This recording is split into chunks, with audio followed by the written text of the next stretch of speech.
Okay. Wait, what the fuck? I wasn't ready yet, guys. Oh shit. Here, let me stream the game to you. I'm gonna hit the LFG.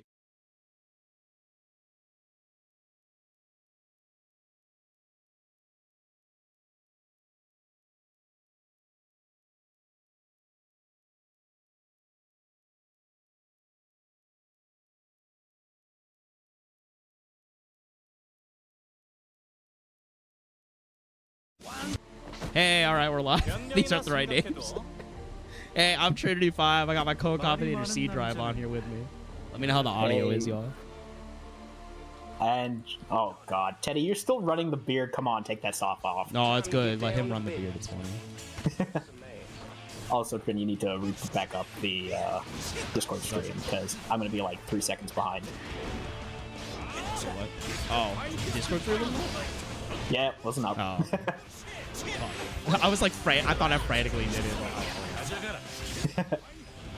Alright, but I think this was the repeat of, not last week, but the week before that, of, what was it, 3rd place, where Teddy pulled out Johnny as a joke and beat Soda anyways.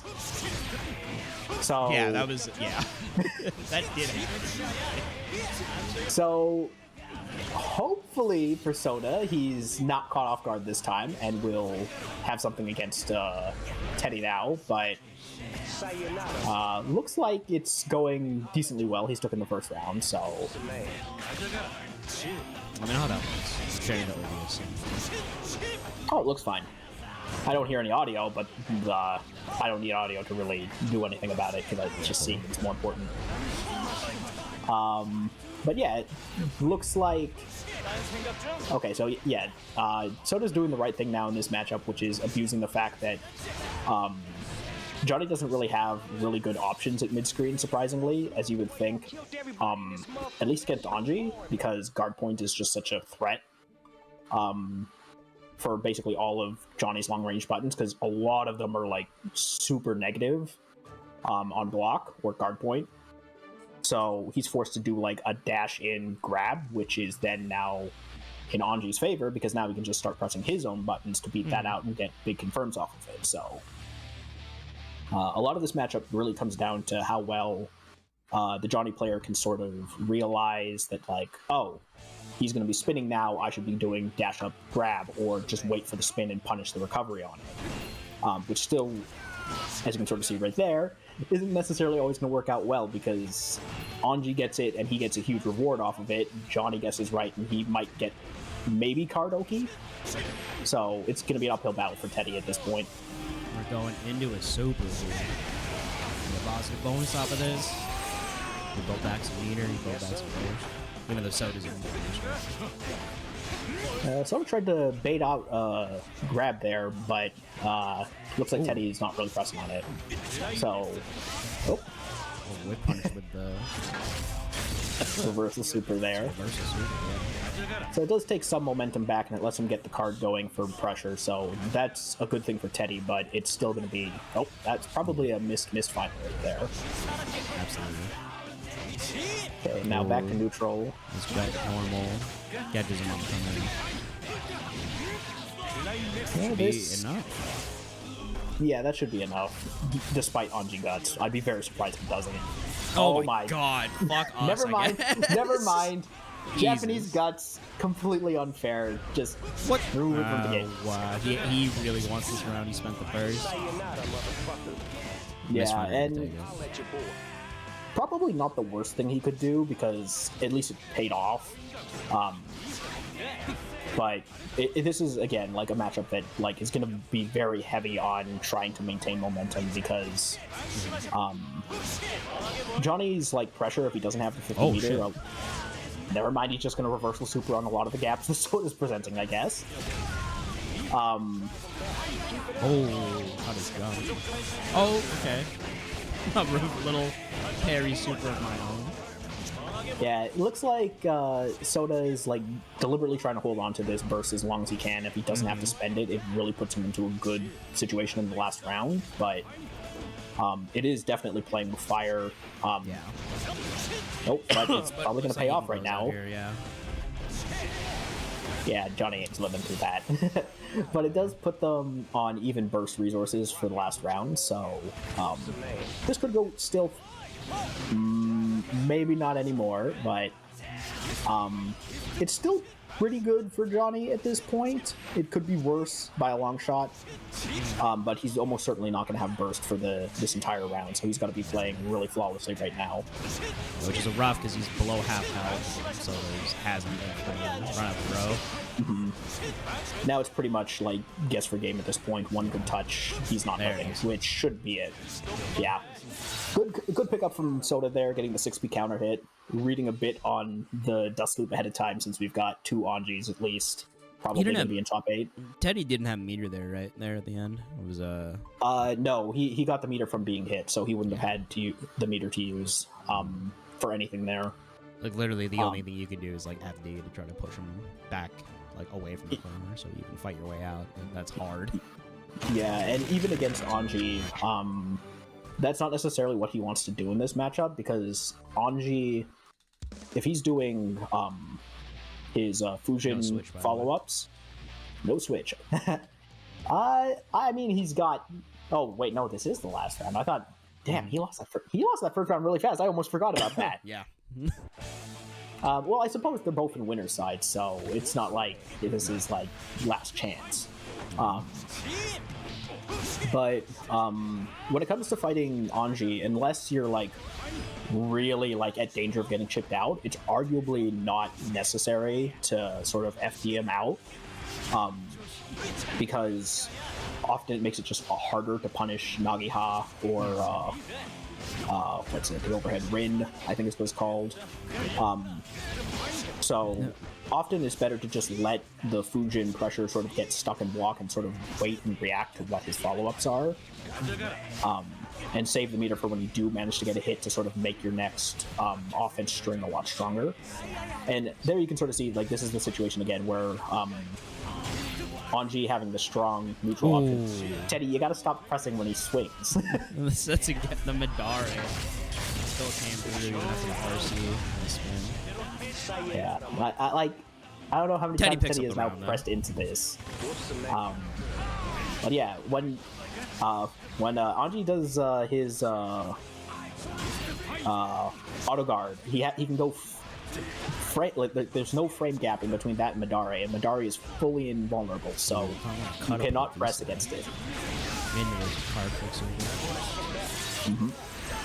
Like, the only way you can really beat Midare is to press another invulnerable option yourself that has more invulnerability frames than Midare does, which is probably only reversal super for Johnny. So to try to bait burst the first time, Teddy didn't fight. He bit that time. That's the closest thing to that. It was a good position to do it. Yeah, blocks the Midare. Which still has to give the turn away, but better than taking the hit and getting to deal with Butterfly Oki, so... Especially because he got the game this time. Yeah, Teddy turning that around a bit. He's made some adaptations. Yeah. There's some adaptation to Soda's overall game plan, which is the general game plan, like I mentioned before, which is threatening spin at mid-range to get in, because now it forces Johnny to commit to a lot more dangerous options, like the flip in or the command dash forward, to threaten grab, because otherwise he can't threaten against any spin. Time to get down to business. What's the man? But now going into it again, I'm trying to remember if Johnny has any buttons that can actually punish a blocked Nagiha, because it is -7, and Johnny's 5k does go pretty far and is 7 frames, so I'm wondering if that's capable of hitting at that distance. But definitely would hit it. Definitely in the corner, it would work. That bad. But midstream, maybe. Yeah, you might just be taking your turn back instead of usually when Soda is doing Nagiha, he's not really doing that without 50 meter when he's got you in the corner, because he knows that A lot of Anji's Fujin follow-ups feel like really tricky to deal with because you're guessing high, low, left, right. Is he doing anything? Is he going to just throw the butterfly? But if you guess right on it and he doesn't have meter to make it safe, he loses his turn. It's essentially over. Yeah. But Good tech. yeah, good tech on that. The Rin into the RC cancel. Oh, he spends burst to put Soda in the corner.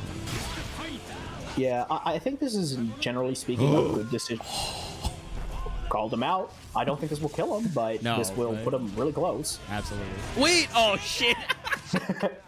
Teddy almost would have dropped that, but he's lucky the Far Slash does do enough damage there and does not get gutsed through. His fucking scumbag.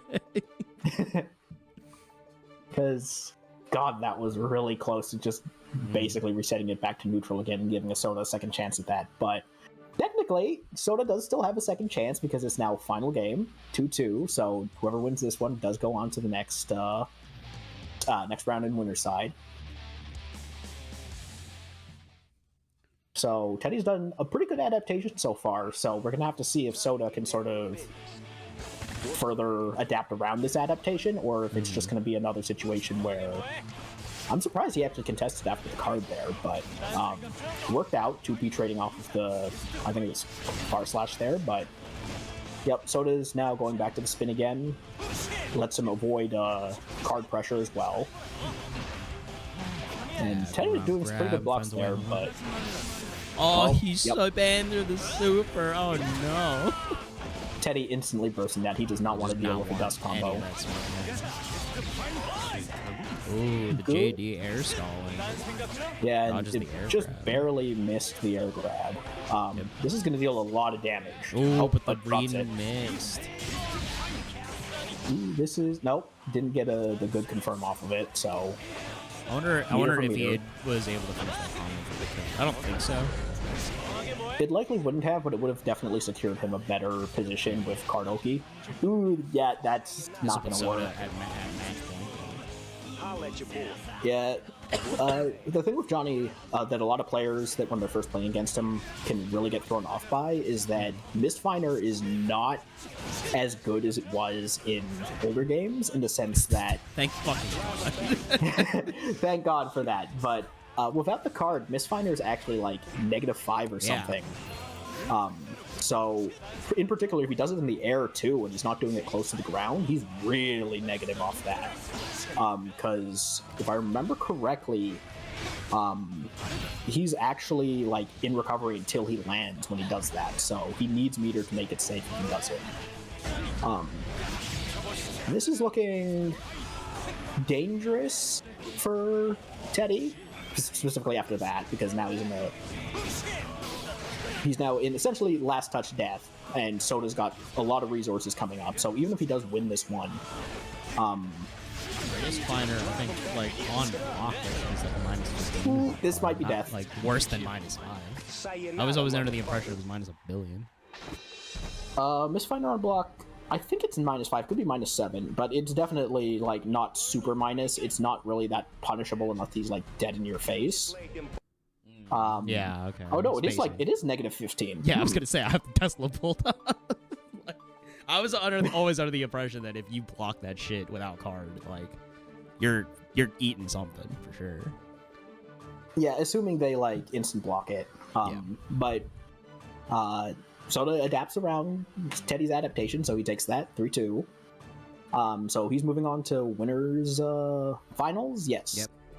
He'll be on one side of winners finals, but we're gonna go to our other top 8 match now. We got Conbork and we got HailHydra, both WeebCup regulars. Oh boy, I love playing against Chipp. I do admire Fatcatteddy sticking it out with Johnny, even though he went down. I mean, 2. it was close, and well, yeah, it was, and it still ended up being a 3-2 set. So yeah, and it's arguably not a great matchup for Johnny to begin with. Not even just from tier list standpoints, but just like in the matchup specifically. There's a lot of problems that would normally be Johnny's strengths are now sort of countered by a lot of Anji's strengths. So it's a good showing from Teddy to still perform as well as he did in this matchup, because unless you're like, he doesn't even really have like the full 50-meter like instant overhead card misfiner setups. So he's not even presenting like a full like Johnny offense of like proper high-low threats, but he's still getting very good returns off of it. So he's showing at least at least a good solid fundamental understanding of the character. But yeah, like he's not doing the fucked up like funny fast RC shenanigans that Rain does when he's in top 8. Yeah. So. Which are scary no, in their own right. Oh yeah. We got HailHydra and Conbork, or another Anji versus Chipp. And this one is now like probably the exact opposite thing, where a lot of Anji's strengths, which is the guard point threat, and the Fujin follow-ups, are now really sort of like a tricky thing to deal with, because Chipp really has a lot of tools to really take advantage of those strengths of Anji. Plus, he's got the mobility to really just sort of dictate the pace in a lot of cases. Good 5P match. Yeah, smelling out the fact that, as with most Chipp players, they do have to take a lot of risks when running their offense, if you're solid on reacting to high lows. So knowing when to press and where to press to beat Chipp is crucial in the matchup. And Anji definitely has the buttons to do it, because 2B and 5B just go really far and are decently fast for the matchup. But also, Anji's 2S is 10 frames, which is really good because it also low profiles a lot of Chipp's farther reaching moves. So it's a really good button. It's a really good button in neutral. But usually it's also one of those buttons that's like, it's sort of still a hard call out, because if he whiffs it, if the Chipp player realizes that it was trying to bait it out, he can just sort of run up and get like a good punish off of that, or at least start block offense. Ooh, backdash is the upper down. And ooh, oh, what the fuck? that everything about that sequence, from the hero burst to the reverse burst bait, damn, that was very well played by Conbork. Holy shit. HailHydra could have reacted at the end there, because it looked like when he did the RC off of his Beta Blade that the red RC didn't hit Conbork, so he was already bursting at that point. So if HailHydra reacted a little faster than that, he probably could have gotten a good punish off of it, but he didn't, and so because of that, Conbork managed to sort of clear it out by holding that burst bait for a really long time.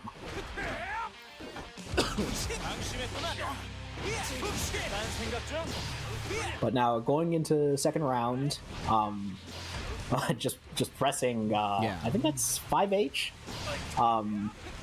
Yeah, I like again, because of how many Anjis we were gonna have. I looked at the dust loop just to be like, okay, let's see what some of these buttons are doing, and like, I never realized just how many disjoints and how big those disjoints are. No, that was a good contest on the what's it? Oh, the funky left and right to get the wall splat. I don't know if the Japanese does it.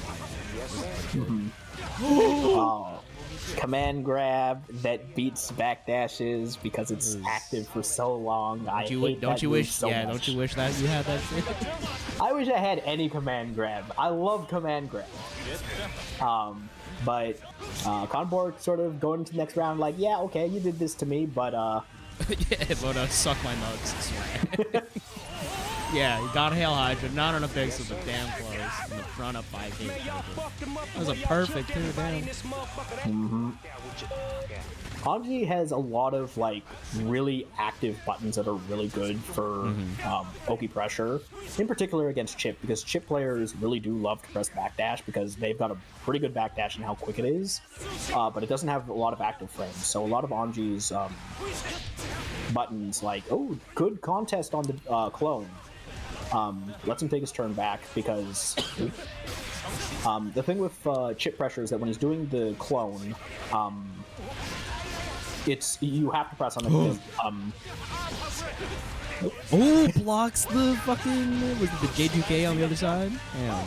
Yeah, and because of that allows him to take the corner, but unfortunately, Chipp with his triple jump can pretty easily get himself out of the corner if he wants to. He has to play pretty far back to stop it. Probably went low this time off the 5K.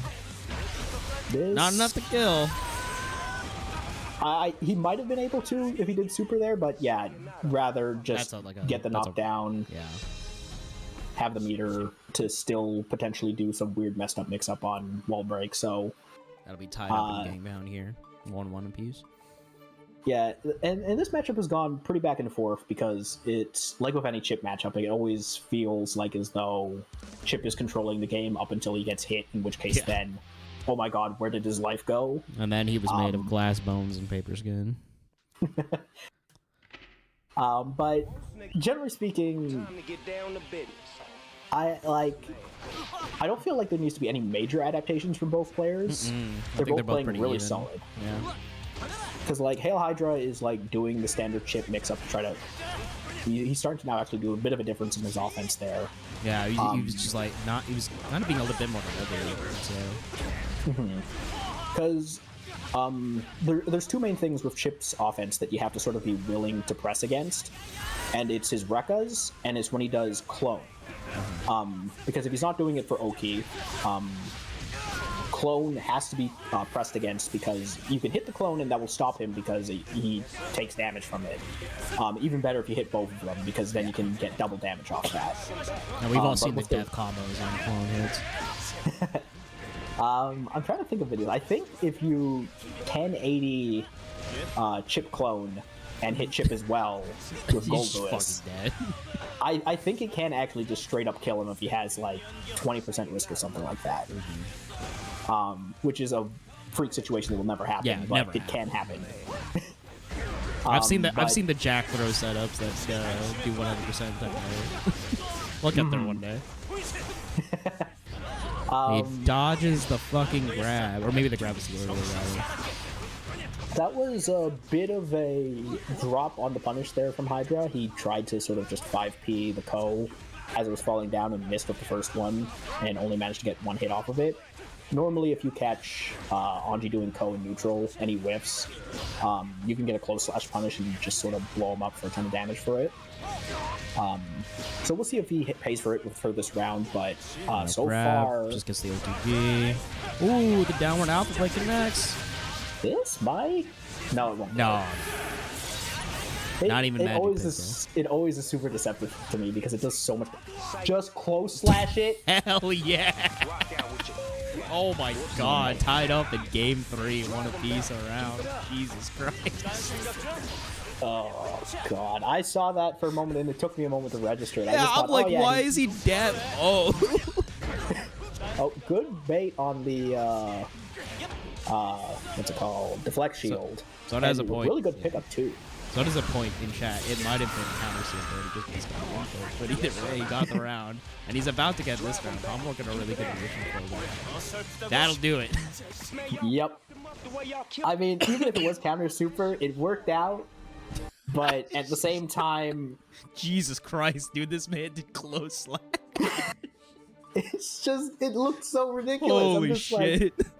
Just like, oh yeah, Chipp got the mix through doing Alpha Blades. Like, wait a second, that's a close. Why is it? Why did it work? Yeah, I'm looking at it, and I'm fucking befuddled over here.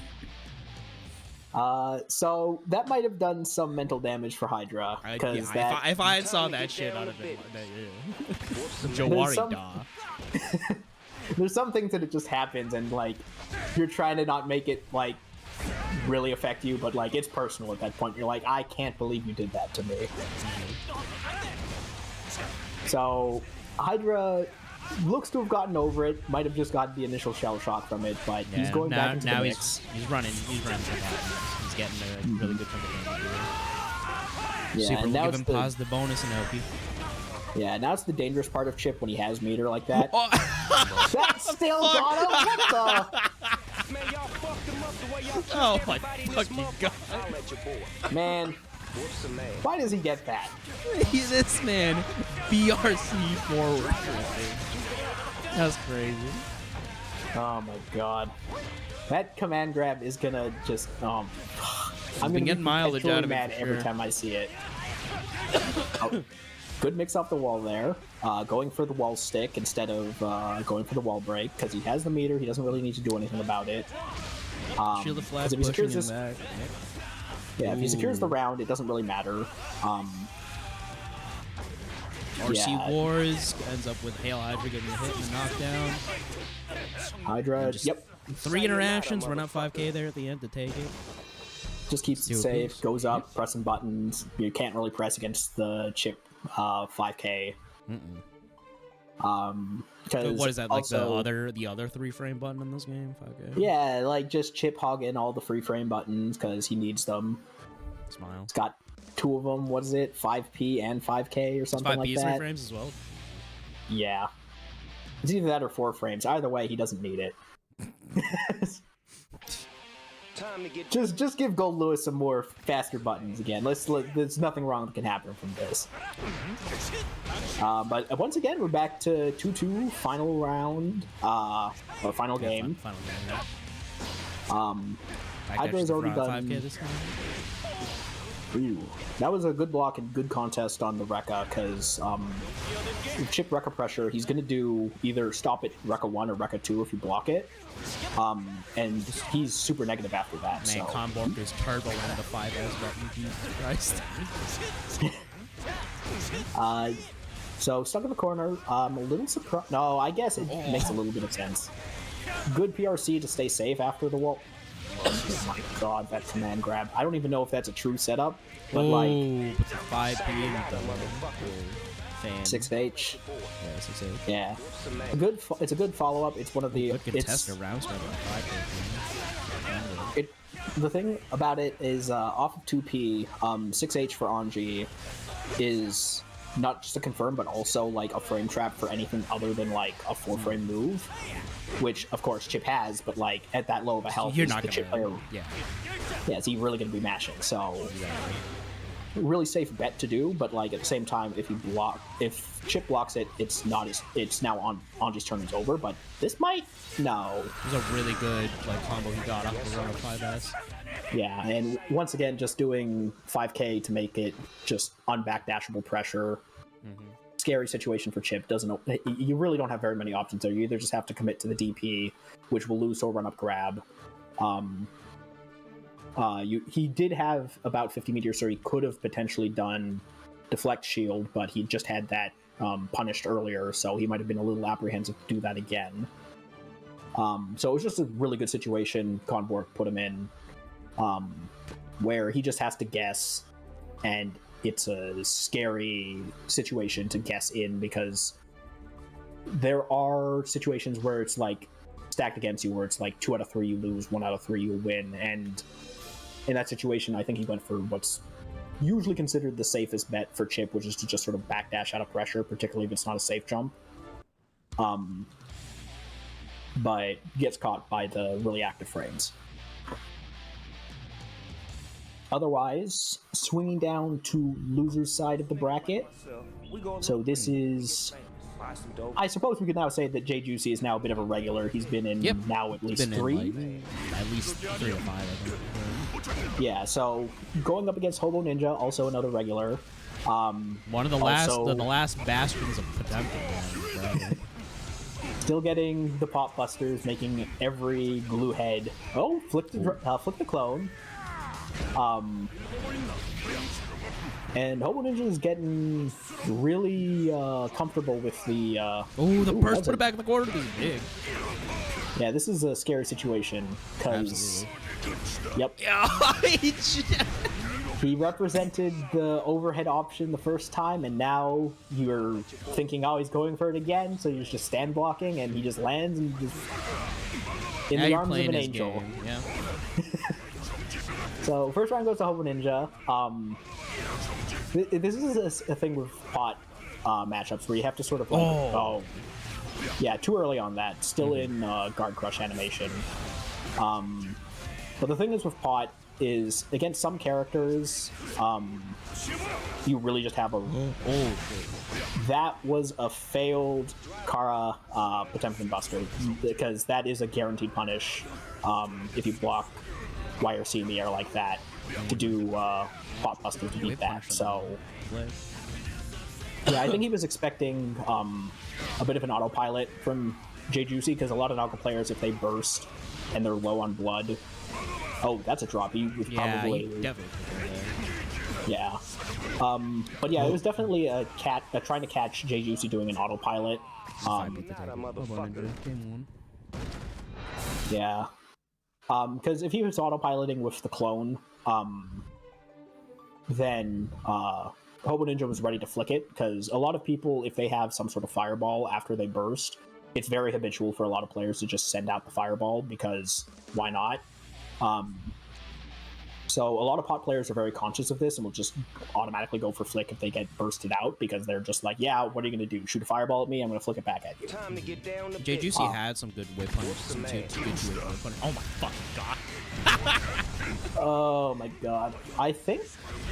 I don't remember the exact frame data on it. I think Pot Buster is like 9 frames. That should be dead. The double flick, let's go. Yeah, that's an optimal combo. Without having an additional 50 meter, that's an optimal combo off of Pot Buster, FRC. But the trick to like dealing with the pot matchup is that you have to sort of really get a feel for like, what's the standard pot game plan, because a lot of it is pretty linear up until the point they start like actually getting in your face. Then you start seeing a lot more character expression from the pot player. But you have to know like when it's not your turn and when it is your turn. Oh, caught the startup of the... Yeah, didn't get the clean hit.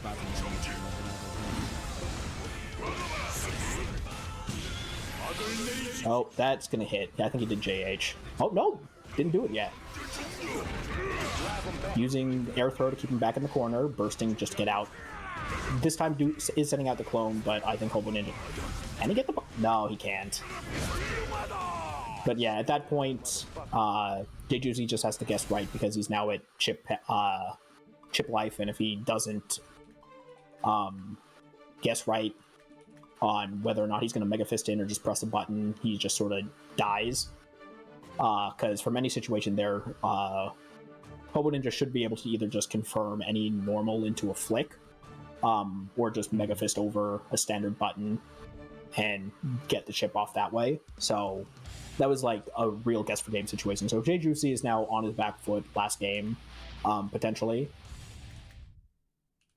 So we need to see if he makes some adjustments to this, because as it is right now, HoboNinja is just sort of winning in neutral, getting a knockdown, and then sort of just running a train.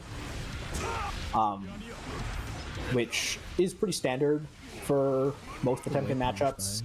Against somebody that doesn't... Yeah. HoboNinja, like, he plays pot in a way that you really should expect a pot player to, which is... He can lose the first couple interactions, it's not a problem, because he has the health pool to really, like, do it. And, oh god. With, chunking, to be honest. Yeah, even with level 1 health gauge, so he still has a pretty decent amount of defense at that point. It's still gonna just hurt. But JJuicy's now sort of backdashing to avoid this. I don't know if it's necessarily that he hasn't just represented the option already, but oh god. Yeah, that's one of the things that you've got to worry about with 50 meter pot, is that if you don't have fast canceling or fast hitting normals, a lot of pot players will do an armored move, wait until they get hit, and then RC cancel it into a pot buster, because they're essentially just using it as a way to get an armored pot buster against you. Good burst rate, though. Yeah, I wonder... Oh, he got hit by the Garuda. Dang. Yeah, that's true confirm at that point. Yeah, Except, wait, that wasn't considered a combo. So, there was a chance for JJuicy to have gotten out of that. So he must have mashed out of it, but wasn't holding up, so he gets grabbed. Which is unfortunate, but that'll be the end of Jesse's tournament run for the night. Going home in 7. Yeah, and it's part of it is just also when you're playing a pot, sometimes they're just in your head and like there's nothing you can really do. And HoboNinja really did seem to have a number on JJuicy at that point, so there was like good signs of life and like and sort of like a willingness to like still press when he needed to press and not just get sort of bullied into submission. But HoboNinja just sort of did the pot gameplay, which is okay, I lost this one interaction, I can still take another 5 interactions before I'm dead, so it's back into the mix. I now have meter. What are you going to do? Get your data, get your resources, right? Run your game out. A lot of, like, I know there's some Nago players that, like, really find the matchup to be really volatile. As a sort of pointer from what I've seen from past WeebCup participants, if you can get the Nago to sort of, or not the Nago, the pot to start relying a lot more on slide head, a lot of Nago players that I saw in WeebCup would always, on reaction to it, use Beyblade, because during startup of it, you're briefly airborne, so you actually avoid the knockdown. Yeah, the knockdown. Yeah, so that might be something you might want to JJuicy might want to consider the next time he goes up against the matchup. But until then, we're on to our one of our next losers side games, which is Burst Dragon on the Chipp. And we got Tilion on the Kai, which I'm not sure if Tilion's been in top 8 before, but if this is the first time, maybe welcome. I think Tilion has been in like the bottom parts of top 8 before, but I don't think I've ever seen him in top 4 if I remember correctly, but I don't have any sort of database up for this. We need JP for something like that. I could go through back, but I'm not going to do more commentary right now. Just DPs and RCs to keep it safe, keep the pressure going, Burst Dragon, getting the super. And something about Burst Dragon and the way he plays, he, for whatever reason, seems to be like allergic to doing Beta Blade to sort of get out of pressure.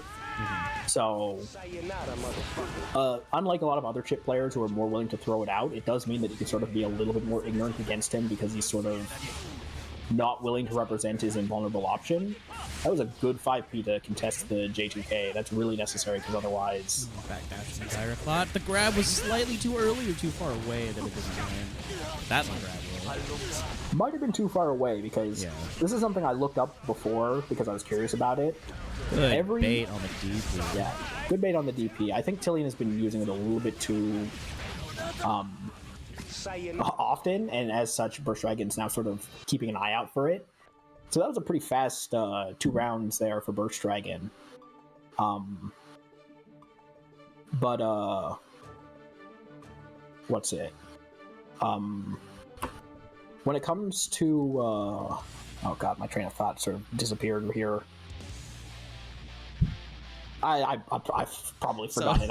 I'll remember it at some point when I watch these guys play. Soda in chat talking shit on Burst Dragon's inputs. I want everybody to know Burst is an absolute maniac. Whenever he cancels into the on-boost super, he is doing 30 236 inputs to everything. That's a Kara you have to match. Oh, then once again, the DP is back with the superior Chipp movement. Ooh, good tag on the 2S. Now I remember, Chipp grab. Yeah, Chipp actually has a smaller grab range compared to other characters. Him and Milia have the smallest overall grab range, whereas I would Nago say that and honestly, I would say that makes sense. It's one of those weird things though, because it's also like it's not just on movement; it's also character body size. So like, Gold Lewis has like a normal grab range compared to a lot of characters, despite being a big body, whereas like Nago notoriously has the huge grab range, despite also being a big body. So it's not consistent amongst like size of characters or movement of characters necessarily. Oh, just pressing grab on wake up, so catching Tilion there. 2S, it's moving. Yep, good burst to get Burst Dragon into the corner, but we'll see if Tilion can actually do anything with it, because this should corner carry to the other side. But Burst Dragon is sort of just... Trying to fake going for a third Alpha Blade there. Back catches out. Burst Dragon on track here to get the first game, and yeah, it's really hard sometimes to take back initiative against a Chipp player if they're really just sort of pressing buttons on you, because you feel like as though you're just getting smothered, and you are getting smothered because Chipp has really good buttons. He's got really fast buttons. They've got good range. And if you're just sort of pressing willy-nilly, you're going to get caught because there's a lot of natural frame traps built into Chipp's overall block pressure, so you have to know really where you have to press to get a chance out. So Tilion has, I believe this is his last chance. It should be 2-0. No, is it? Well, dude. Yeah, because that first round was like a really fast one. I commented on that. And yeah, so it should be 2-0 right now. But Tilion does get the Charge Dust, and Burst Dragon holds onto his burst there, so... Yeah, it's like, I mean... It's rough because with Chipp having like the lowest health pool in the game, that burst, like you spend burst and then you're like 40% health anyway. It could also be though that Burst Dragon maybe just feels confident about it, that even if he loses that first round, it's not too big of an issue. He's got the second. He's going to take an L here. Yeah, and there's Once also again, Chipp being able to just sort of move around. You saw it there, he backdashed at the DP, it's a good point from it. Not enough to kill. Maybe you'd say it if they get to kill off that. In a good position here. This command grab.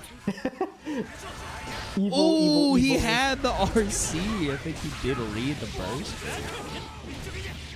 Yeah, good second chance for him to still potentially take this round because, yep, good backdash to avoid the BRC forward at wall break. So, yeah, Chipp players really do love if they think you're going to try to do a jump in to just. Right up here, Burst Dragon with the lead in resources slightly. I don't know if Burst Dragon was in shock state at that point. No, I don't think so. Yeah, because a lot of Kai's moves, like, they have their properties changed when you're in shock state, so some things that would normally not be safe or plus suddenly become plus if you have shock state. But yeah, Tilion's starting to make a lot of his hits matter. Lock of the J2K, 5P's it. Yeah, Burst Dragon was doing something that he really likes to do when he's got you in the corner. When he does J2K, he'll sometimes cancel the first hit of it into Shuriken. Yeah, Shuriken, and then do another low. This is gonna hit. Shit. Yeah, it will. Damn. Tilion, game 3. One game on the board. And I don't know if that was an autocorrect. It shouldn't have been, because it means Tilion probably just realized he was gonna get crossed up and was inputting Ride the Lightning in that direction to begin with. So, because otherwise it would have just came out as just a, I think it's a slash input if I remember correctly, so it would have just been a far slash in the wrong direction. Yeah, he doesn't have like a 2-1-4 super at all. Oh, so okay, so Teddy's correcting me, it's a heavy slash. Yeah, I'm not a Kai player, so I don't know the exact button, but either way, it would have definitely whipped in the wrong direction if he didn't guess right there. So that was a good call out from Tilion. But Burst Dragon is not bothered by it, and really just respecting the fact that Tilion is shown that he's willing to do DPs on Wake Up and just sort of backing off and staying outside of the range so that he can't just even make it safe. Which allows Tilion to start doing more belligerent things. Oh, but that's a first bait, and that will be... Yeah. That's a bit of a tricky route for Chipp, just because it is mid-screen. He has to do very specific routing to make sure that he can carry you to the wall, and it also only works, I think, 3 times, so if it's from corner to corner, it doesn't quite reach. But yeah, this now, once again, Tilion is on potentially final round, but making use of the Shock State Foudre Arc to give himself... Ooh, that's an unfortunate round. Yeah, I think that's just a little bit higher. That would have connected, but wins it up, gets the round anyway. Yeah, so once again, Tilion still has another chance of this. Wow, just gets a full charge trade there. Yeah, gets a full charge stun edge. Yeah, so that's in the situation there where Foudre Arc, since Burst Dragon wasn't in shock state, that's the reason why Foudre Arc there was not plus for Tilion, so that allowed Burst Dragon to sort of press on it and get his turn, and that's why he got the counter hit there instead. Catch the back dash with command grab now. I hate that command grab Meaty so 2K. much. Gets him onto the wall. 6 hits the Bergen.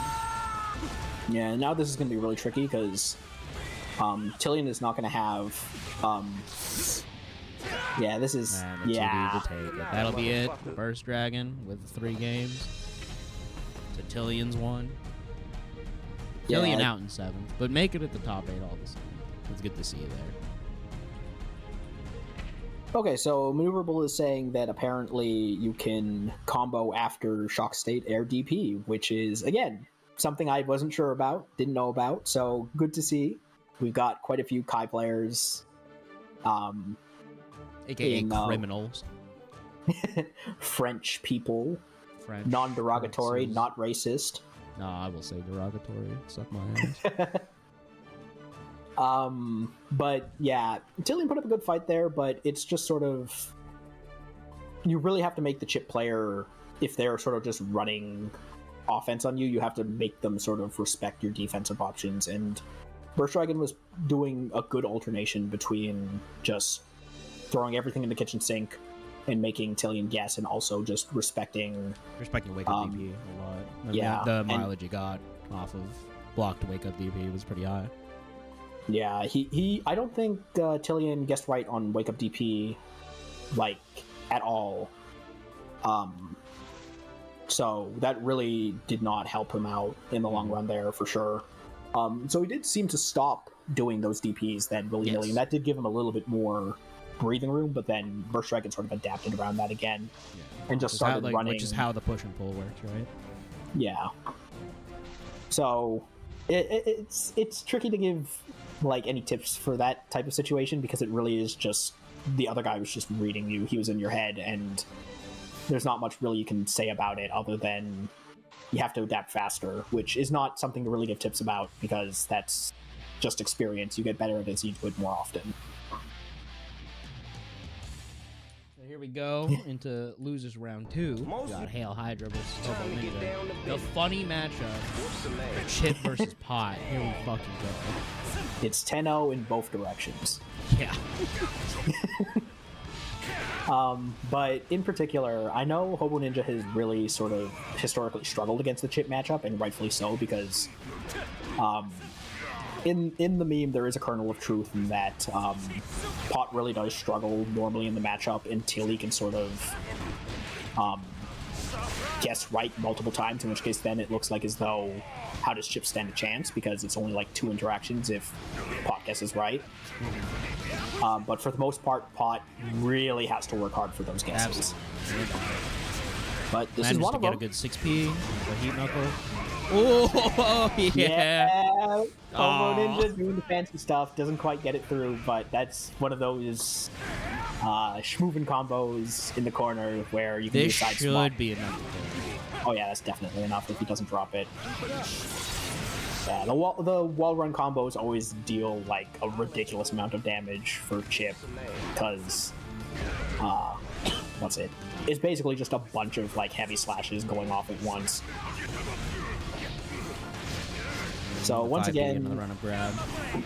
Yeah, once again, sort of same situation where HoboNinja just sort of has to guess right, and he's using the burst because sort of reset it to neutral, because it's not like his best position. It's much better than having to block against Chipp and guess right there, because Chipp just has so many tools to whiff punish if Pot's wrong. So Manages to backdash and catch the backdashes all the way into this corner like a Pot buster. That'll be half his health for sure.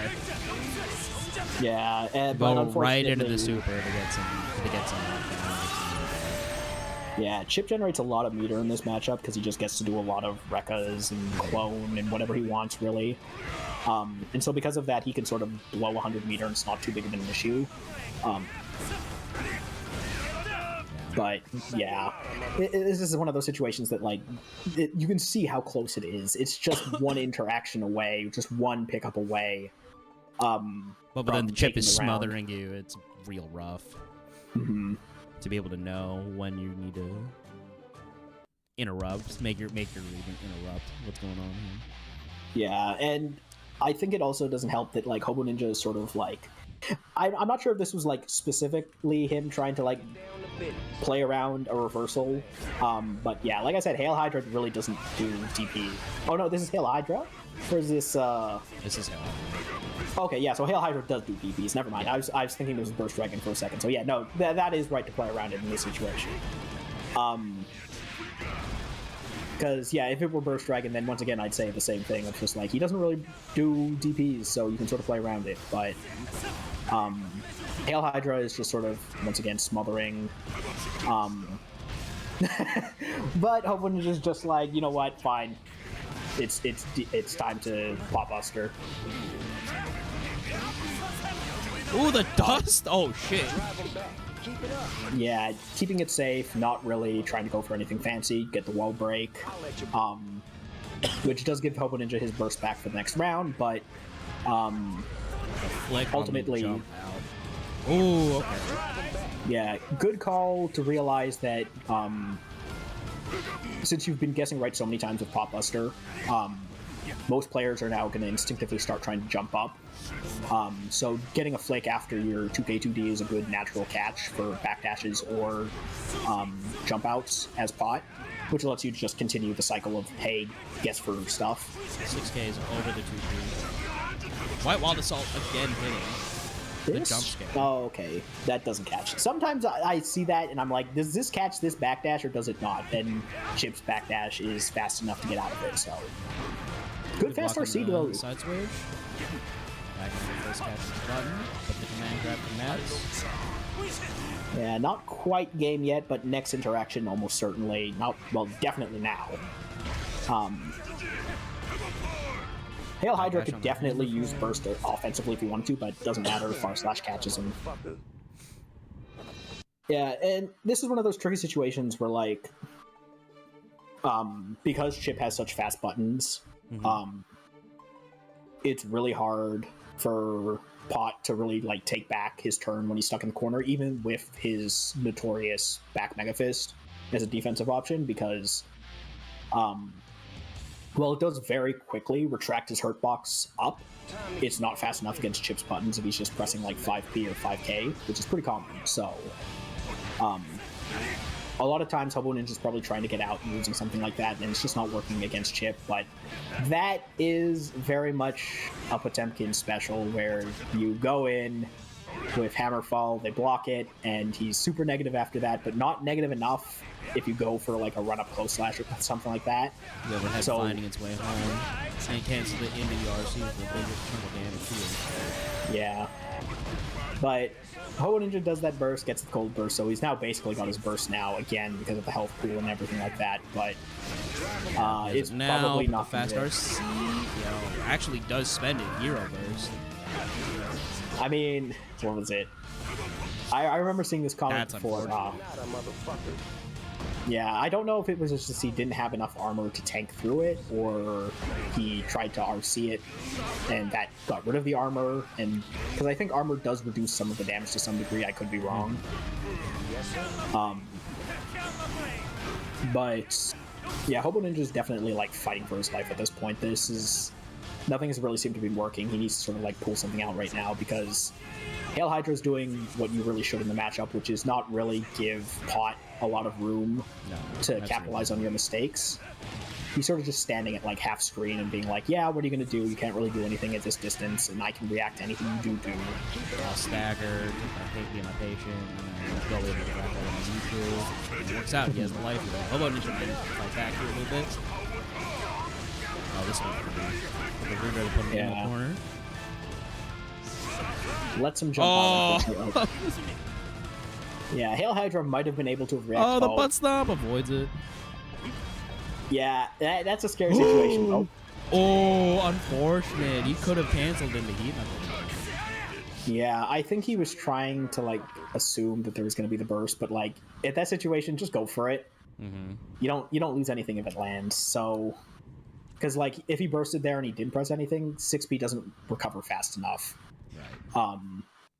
To block it anyways, so you should just go for it, because if you land it, he can't burst while you're actually in the heat nuggle, so you'd get the kill. But that'll be the end of HoboNinja's run for the night, out in 5th. Always good to see him. standard 10-0 matchup. Not really, but it does feel like that sometimes if you're playing a big body against Chipp. It's actually 5.5, 4.5 in Japan. I'll have you know. Okay, just because the Japanese players don't know how to deal with their pop players, this is not a reason to believe their matchup charts. Time to get down to Japanese matchup cards always. So I'm thinking.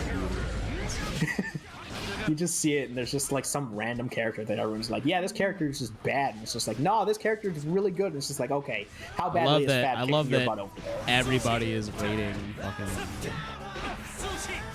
What is it? Zangi's high because Itabachi's in like such a fucking crap. It's not how this works, guys. All right, but going back into the other side then of losers, it should be Fatcatteddy versus Burst Dragon. Fatcatteddy still sticking with the Johnny.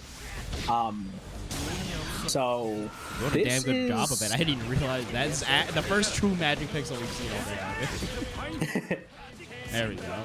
Yeah, just 2 Ps. Fastest move Johnny has. I think that shit was a visual. I did not see fucking help. I did not see help there.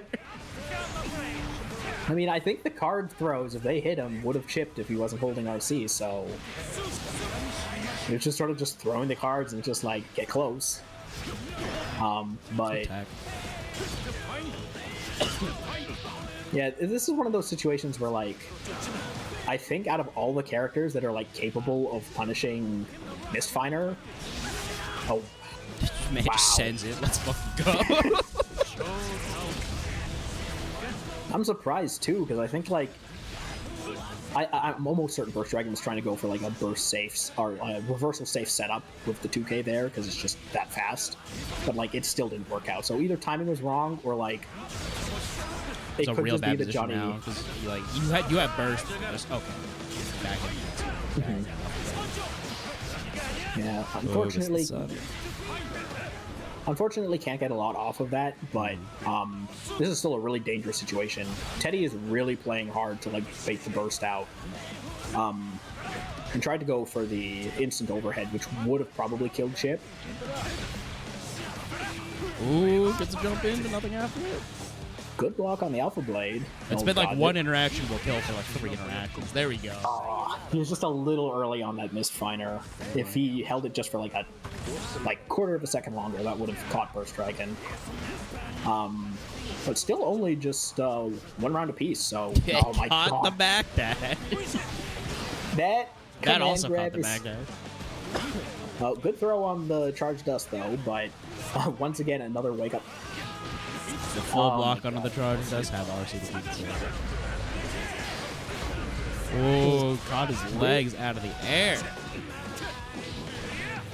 Yeah, you can't press after the 6K. It was changed like quite a while back. Before you could sometimes press against it depending on your character, but now it actually makes Chipp plus on block slightly.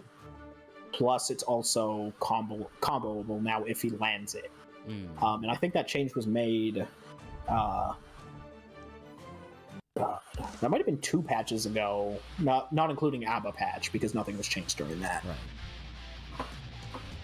Right. But Teddy is just like, yeah, nope. I'm gonna punch this drug addict. This right motherfucker in his is set. This motherfucker.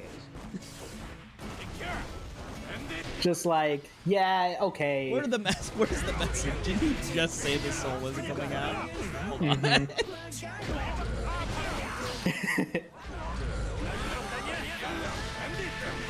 All right, so This motherfucker. I think what it is looking at the chat. Teddy said, quote, "That grab was BS," probably referring to the backdash that got grabbed by the command grab. So, this is probably a rage pick, but I got it. I got it. Just gonna post that in tournament. All right, but Teddy's now doing the standard He's got the soul.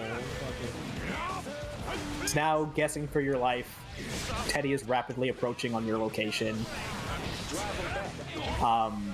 But right now, Burst Dragon's not doing too bad. It's just when he guesses wrong the one time, Teddy is gonna blow him up for a ton of damage because he's just so bad guy. Good Versus burst. the super. Yeah, did it just before Nah, the fuck Super it. I'm Flash setting it came out. again. First Dragon are a good position. Oh, the block DP into the RC. Wow, I'm surprised that grab came out and hit it because it looked like Soul's Close Slash was already out. But I guess we take those. Wild Assault into the DP. We're coast to coast, man. Yeah, this is a scary situation to be in. Backdash to bait out the deep.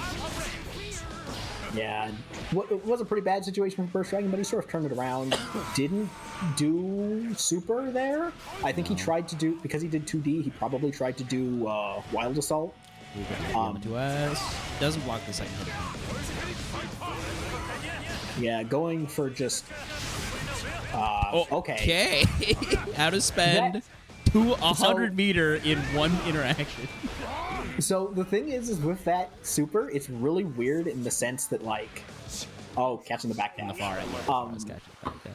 But like that Chipp super is really weird because if the first hit doesn't hit you, you actually have to be blocking in the other direction because it will auto guard if you get hit by the first one. So you can just hold back in the regular direction that you normally would, and you'd block all of it.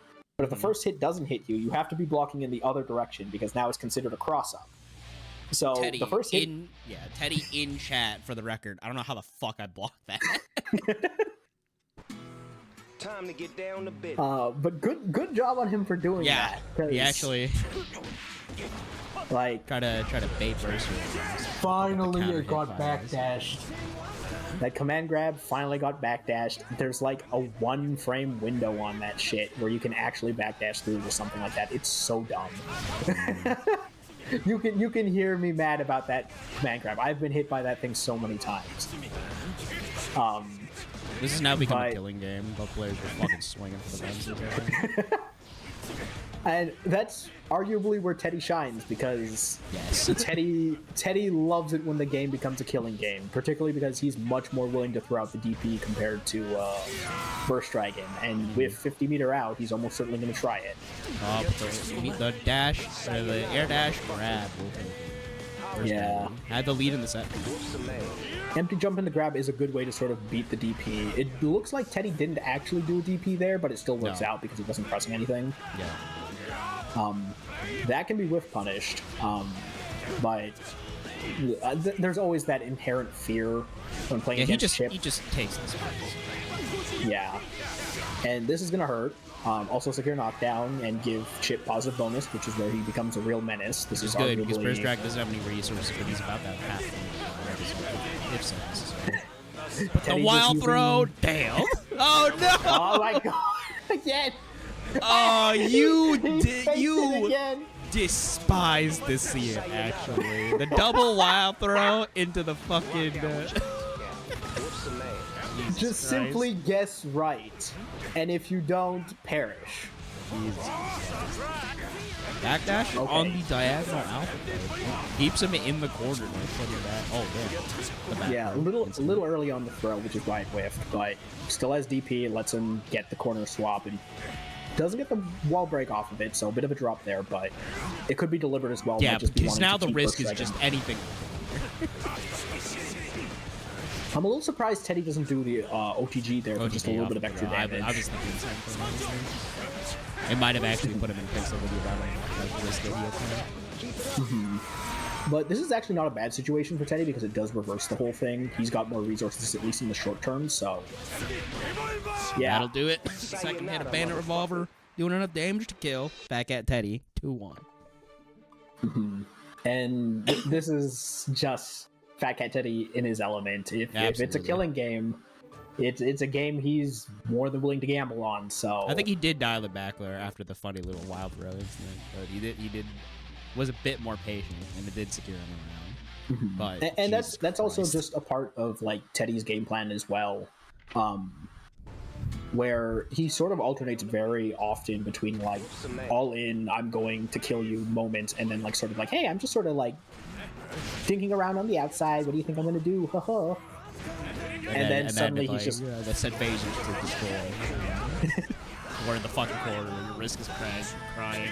Good weight punish though, the dash for 5 play. 6S being one of those buttons. Oh, start the jump with the fab here. Terrible. Yeah, and this is one of those situations where, like, Burst Dragon's unwillingness to do a DP is getting him in a very tricky situation, but oh my god. He didn't punish it in time! I mean, understandable. Oh, it's fine, he got the combo. Understandable. If he was just off of it somehow, he would have died, but this should be game for that. So, yeah. The super keeping it safe, not giving Teddy a chance to potentially hero burst it. The RC hitting the bandit, and then him still not getting the punish. Yeah, it's one of those ones that, like... The 6A. Oh wow, that was a really far attempt at doing dust there, but good backdash, catches the DP. Oh, just fuck your J2K shenanigans. Hold this close, bro. Teddy once again using Bandit Revolver as more of a movement tool than anything else. Oh, that was misinput there for sure. Oh, the wild throw puts him back in the corner. This is huge. Yeah, especially because of this. Oh, just a slight not a clean hit though. Oh god! But the banner revolver closing. Yeah, Burst Dragon holding onto his burst there, deciding that like, yeah, I can just sort of take him to the next round. All right, Teddy. I understand. Oh my god. Yeah, Teddy. I get it. You're feeling yourself. You got the big league chew. This motherfucker over here setting banners. I can't believe it. God. Oh, okay. Got the backdash with the 5 there. Yeah, holding off also as well, just because. There we go. The wake up DB had the meter to keep it safe, but it didn't damage. Oh, he was unfortunate mistimed grab. But that is a fortunately timed grab. What? Yeah. That was a gold burst. Gold burst there beats every potential blade option that Burst Dragon can do. That fucking sucks. And Teddy will take the game over Burst Dragon.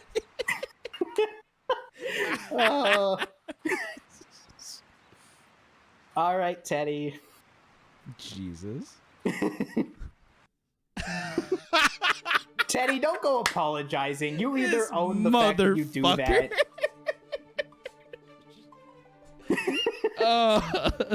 I feel gross watching what just happened there. Yeah, Burst Dragon, this is the only time I'm going to agree with you as a Chipp player. You're right. Teddy, either own that shit or don't say it. Oh my fucking god. All right. That gold burst was nefarious. I'm sorry. Jesus fucking Christ, dude. Like, it's the right decision because if you see if you see the command grab or you see any alpha blade, the gold burst is guaranteed there. Yeah. It's gonna hit. But at the same time, it's like, how could you do this? It's like, bruh. Fucking seriously? But now we're going to have also another sort of Clown Fiesta matchup, which is Anji v. Oh my god, I fucking forgot. We have an Anji mirror in your final. So we're going to see a lot of spinning. We're going to see a lot of spinning against the spinning. We're going to see a lot of spinning that's actually Fujin that gets beaten by the spin because it's actually a spin. And then we're going to just see two people Fujining at each other and hitting each other and then spinning all over again after they knocked each other down. I'm pretty sure this was losers finals either last week or 2 weeks ago. It definitely was. 2 weeks ago. Last week was Soda. Last week was the Ontario. Last time it happened, it was Stinky Steve and Soda, and Stinky Steve does use a lot of spin comparatively speaking, but Conbork and Soda both have a sort of friendly rivalry as Anji players. It was a lot more common when Conbork showed up. Oh, what a parry though. Yeah. Oh, wait, hold on. Wait, oh fuck, we're in the same situation where both these fuckers wear blue. Oh god, not again. Alright, so who's gonna switch it next time around? I'm just gonna go with the fan. I don't care. Now that's generic Soda with a black fan.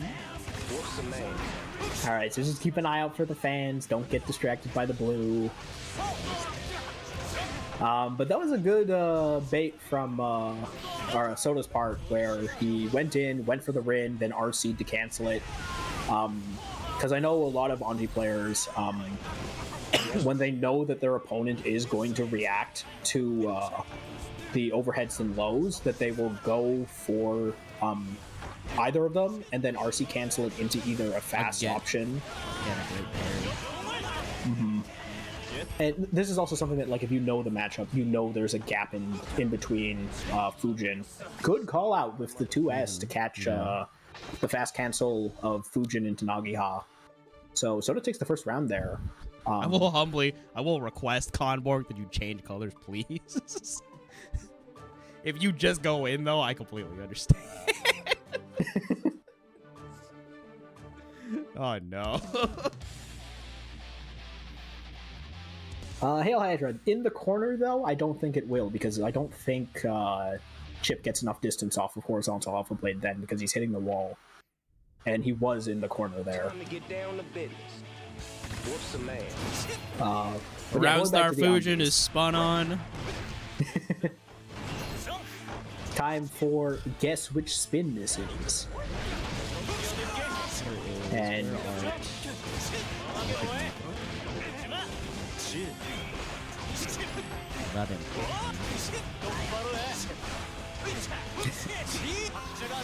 but this time it looks like Conbork is sort of keeping the pressure this time, sort of adapted around it. Conbork is definitely using a lot more of the Soda tried to Fujin, didn't quite get it out in time, got hit by the butterfly. So first round going to Conbork for this one, but initial observations of just how they play differently. Conbork is much more willing to do like Fujin canceled Nagiha to sort of like do a full screen low that combos, and Soda's just sort of just pressing buttons at full screen in anticipation of that.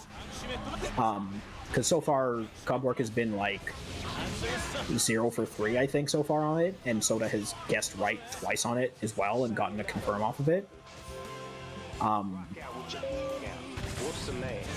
But Soda taking that back, so Conbork actually wins the spinner action around start, but Soda cancels into Nagiha.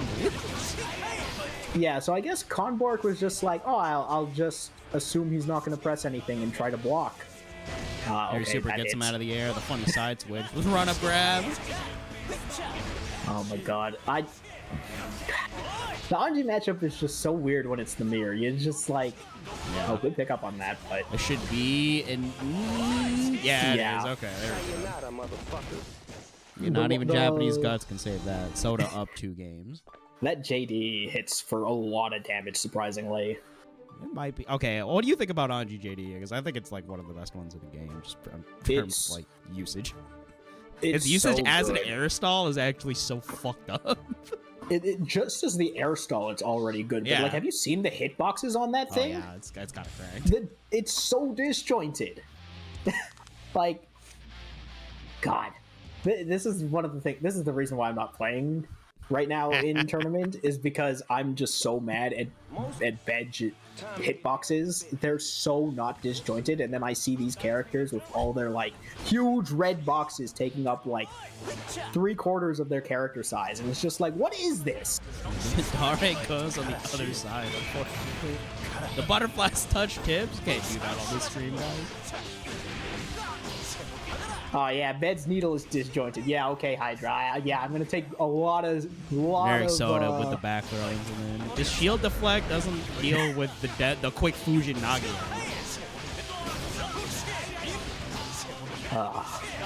I'm not gonna rise to the bait of Hydra. Be a not round rise to on the the board. Yeah, John.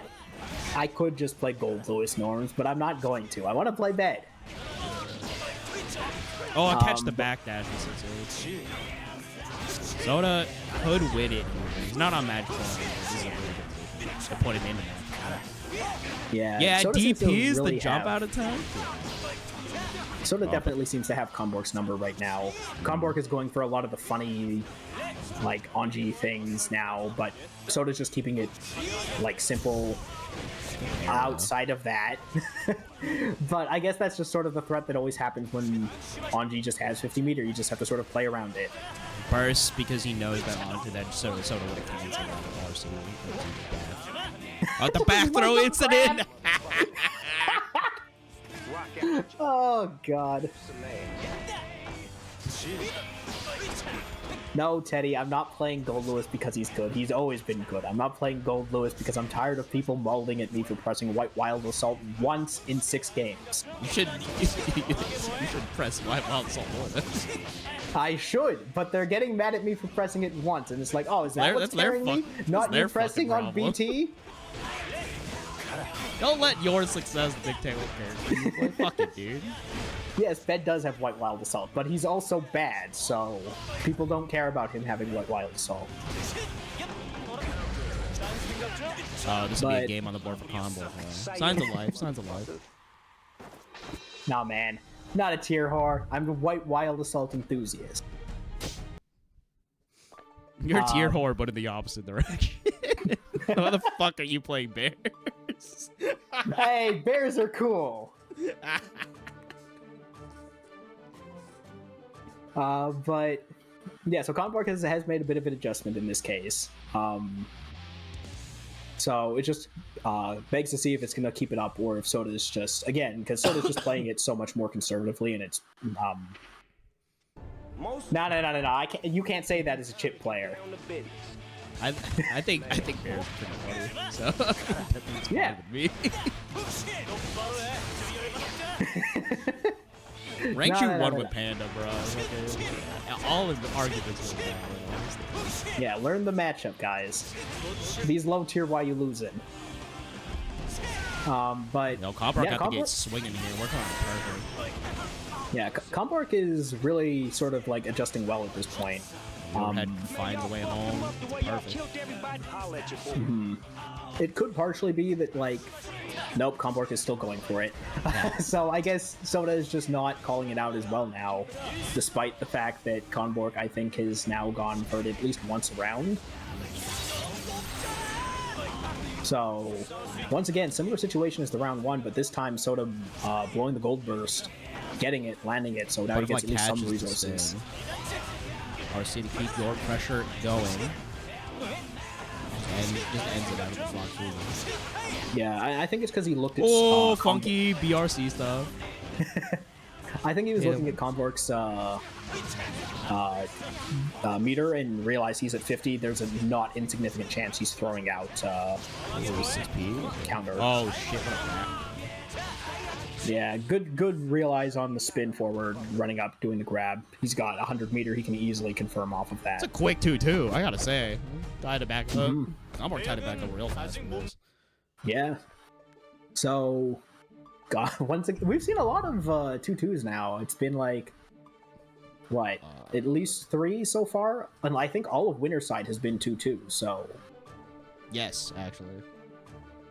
So these have been really close on the winner's side. So we'll see who wins this one, because whoever it is then is going down to face the resident. Oh, you're spinning. Whoever loses here will face the winner of HailHydra. Both of them more than willing to run up grab. Teddy should play Chipp for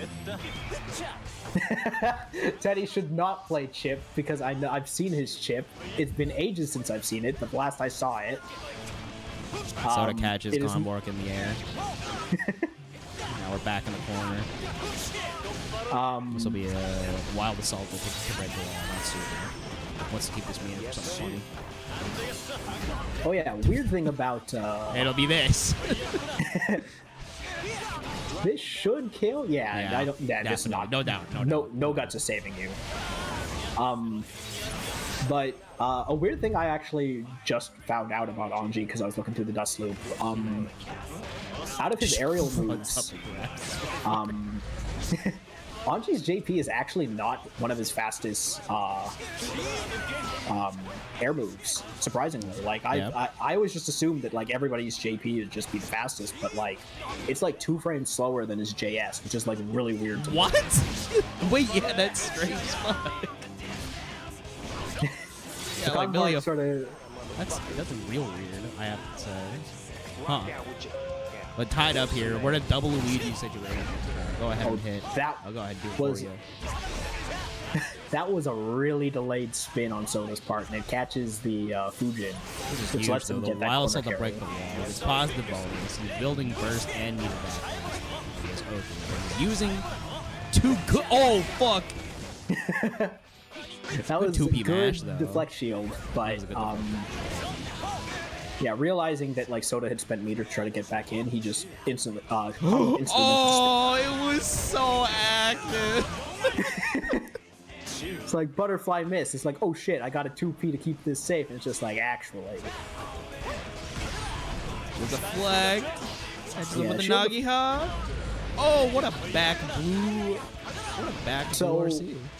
That's a weird thing that can sometimes happen when you get RC'd. Oh, no. That guy Soda, I think, has to be skewed. That's rough. Yeah, that is really rough. Because not only did he get the pickup that should have resulted in death if he managed to get the follow-up, but didn't. But in that situation where there was the BRC back, Soda was already in the startup of like close slash by the looks of it. But in situations where you get like BRC'd, you can sometimes get the input of something else out. And it will cancel your close slash because it's sort of like a weird Kara that's going on or something like that. I'm not too sure on the details of it. But like, so you saw that like instead of close slash coming out, which would have won in that interaction, it instead did a grab, which whiffed because he was out of range of it. And that allowed him to get hit from that. So that's one of those like weird situations that like, it was sort of like a cascading amount of unfortunate events that kept happening. And it was just like, oh, it's you hate to see it, but it just happens. So you gotta sort of buckle up and go into it next time. I set that really, which went down to the wire. You gotta shake that off and come back, and the loser's stronger. But letting the intros run out. Yeah, thank God, because let me fix the names. This side the names are on. But Teddy going once again back to the soul, not going with Johnny against Chipp. So he's once again hoping to just sort of blow up the glass jaw. He's already got one chip on the body. But it is two very different styles of play when it comes to Chipp. Like, HailHydra is much more willing to play the sort of, like, oh, I've got good buttons, you've got to approach me type of play of Chipp. Versus Burst Dragon, which is going to be like, yeah, funny buttons. Catch the backdash with the far ass and just punches this fucker to death. Yeah, Fatcatteddy is sort of playing around the fact that, like, he knows HailHydra is more willing to DP, so he's just like, okay, so what is he going to do? And if he backdashes... Teddy just guessing right on his DPs, not even 50% of the time, but what matters is that when he does get it right, he capitalizes off of it. And... I feel like Teddy fucked up the meaty, hit 5S again, and it just happened. Who knows? The minds of Teddy is very, very impossible to understand. I mean, we all know like that right there. Last set was yeah, Jesus Christ. Teddy, game 1. Teddy just sort of standing there like, oh, are you going to approach me? He's like, oh, you're going to stand far away? Well, I want to be close to you. Bandit revolver in. I don't even know if he had meter. Yeah, he did. If he had the meter to make it safe, that's real. That's a real approach option. Without a doubt. I think he only got the meter, though, because it hit. So I think he had do you like think, less Do you think than 50. if it like whiffed or if it was blocked, it wouldn't have built meter? It might not have built meter. That's the thing. Yeah. But it's Teddy. Teddy's probably just like, if you've seen the picture of just like the one guy just being like, what if he reverses DPs? What if he goes and wakes up throws? What if he does backdash? I mean, listen, it's why Kenny Beats has a sign in his studio that I think is very funny, and it's don't overthink shit. Oh, good. Like we're all over here talking about that gold burst situation in the last Chipp set. Right? Teddy's just like, yeah, I was bad first. That was a good overextension on the double backdash that HailHydra did, but he was just a little short on it, and because of that, it allowed HailHydra to sort of get the wall break and then get the round off of that. Teddy that time not on point with blocking the Alpha Blade. And I think part of it is just due to the fact that because since HailHydra doesn't play as... second in a Vader revolver catches him in the air. I think this is a There we go. More DPs coming out now. HailHydra's just like, you know what? Just if you're doing it, I'm doing it. That was a whiffed throw on HailHydra's part. Backdash the wild throw, but he had RC to keep it safe. Managed to get him the knockdown in the corner. Fighting back in the swing. Oh, HailHydra just assumed that like he's gonna go for the burst bait, I think, or just was like, I'm gonna hold burst. But keeps Teddy it takes that for this. round. Yeah, I think hold burst. Yeah, because it is one of those tricky situations where you have to just sort of like decide, do I have enough momentum to really just do a hero burst? Because sometimes people will laugh and like, well, why did we burst there? But sometimes it's like you really just sometimes have you that can make momentum it. in your favor. Yeah, because sometimes it's really just a question of like, is this really going to just throw them for a loop? But in this case, HailHydra is definitely much more willing to... Yeah, you gotta think, like, honestly, me personally, if I'm PRC drift a fucking Fafnir, I'm scared. Fuck. Doesn't matter if the situation is in my favor. The slow-mo Fafnir coming at you. I mean, like, it also doesn't help that, like, Chipp's best, like, the safest potential punish off of a Fafnir that you know is coming, that should take the round, though. I think it will. Nope. Oh, okay. I'm wrong. Take my points. This is why I work on Fridays, so I don't have to deal with will it kill. But in particular for Chipp, the really safe option for most characters when there's a Fafnir coming at you is just 6p it.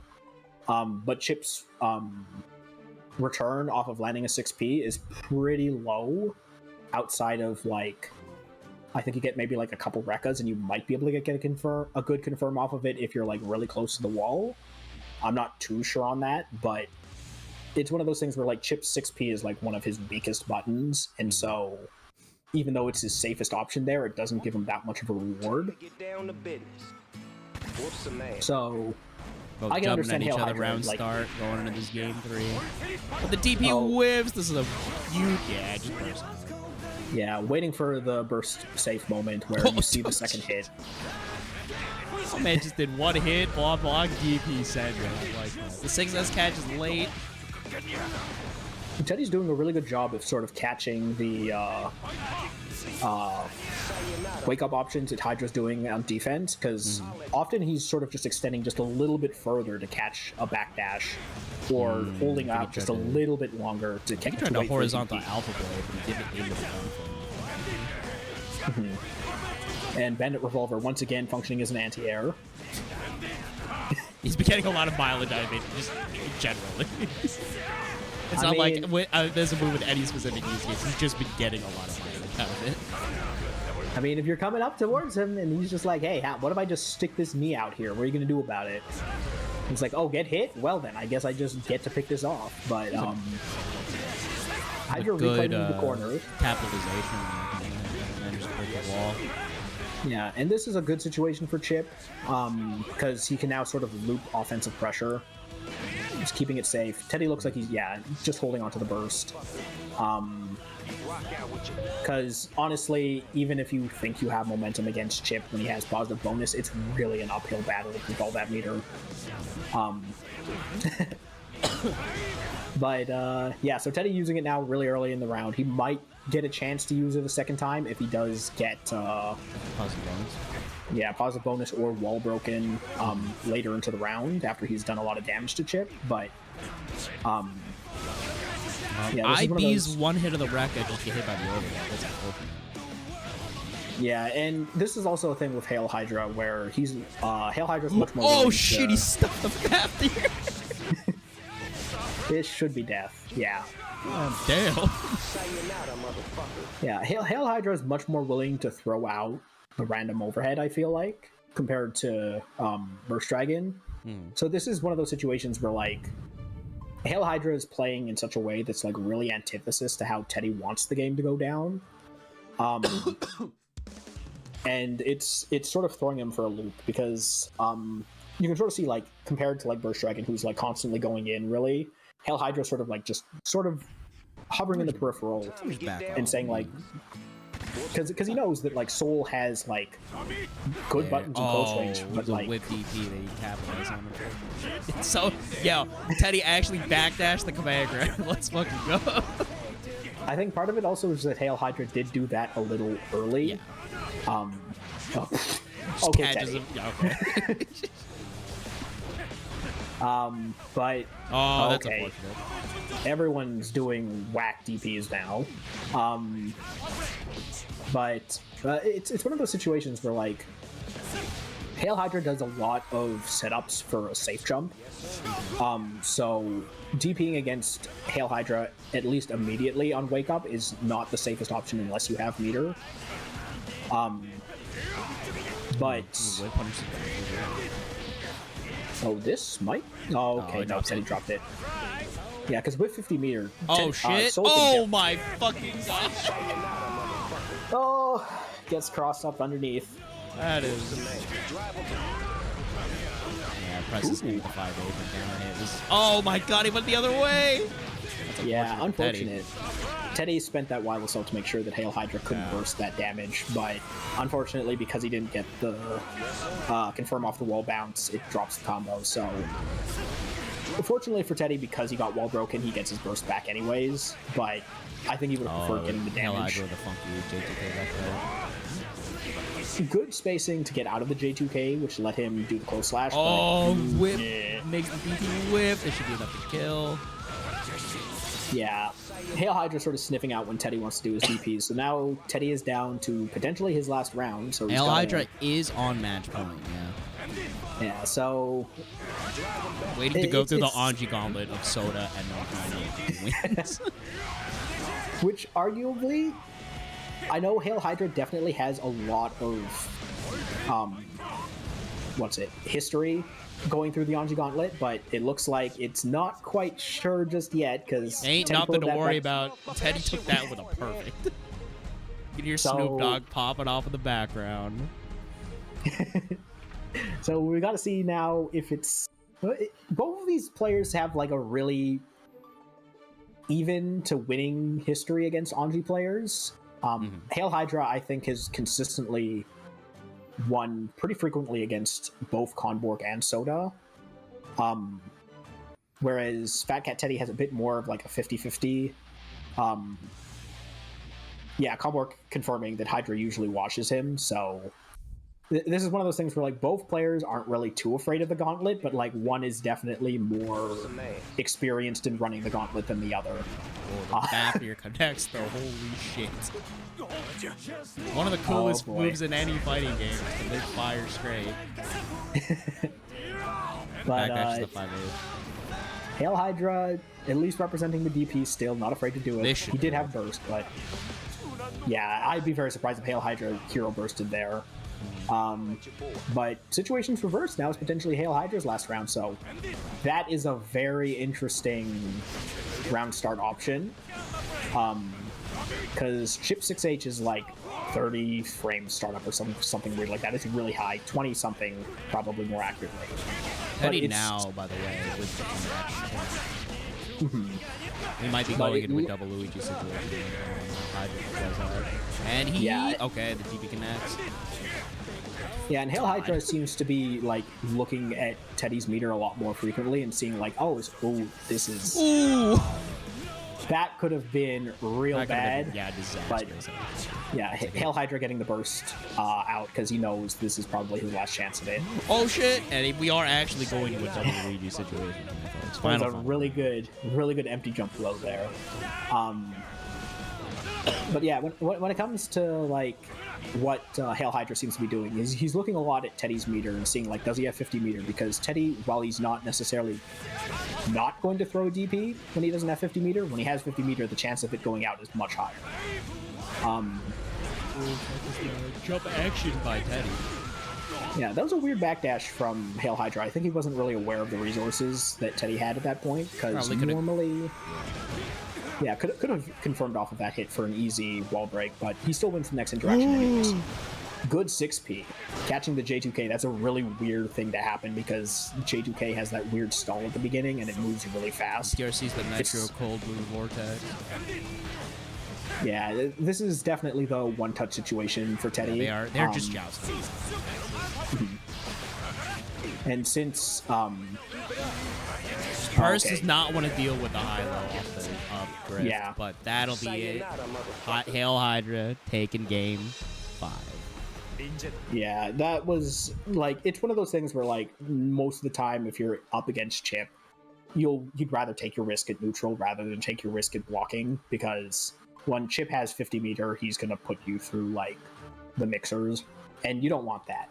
You'd rather just fight him at mid-range, because then at that point you get one hit, you could probably win off of it, versus you have to guess right like 5 times while he keeps himself safe.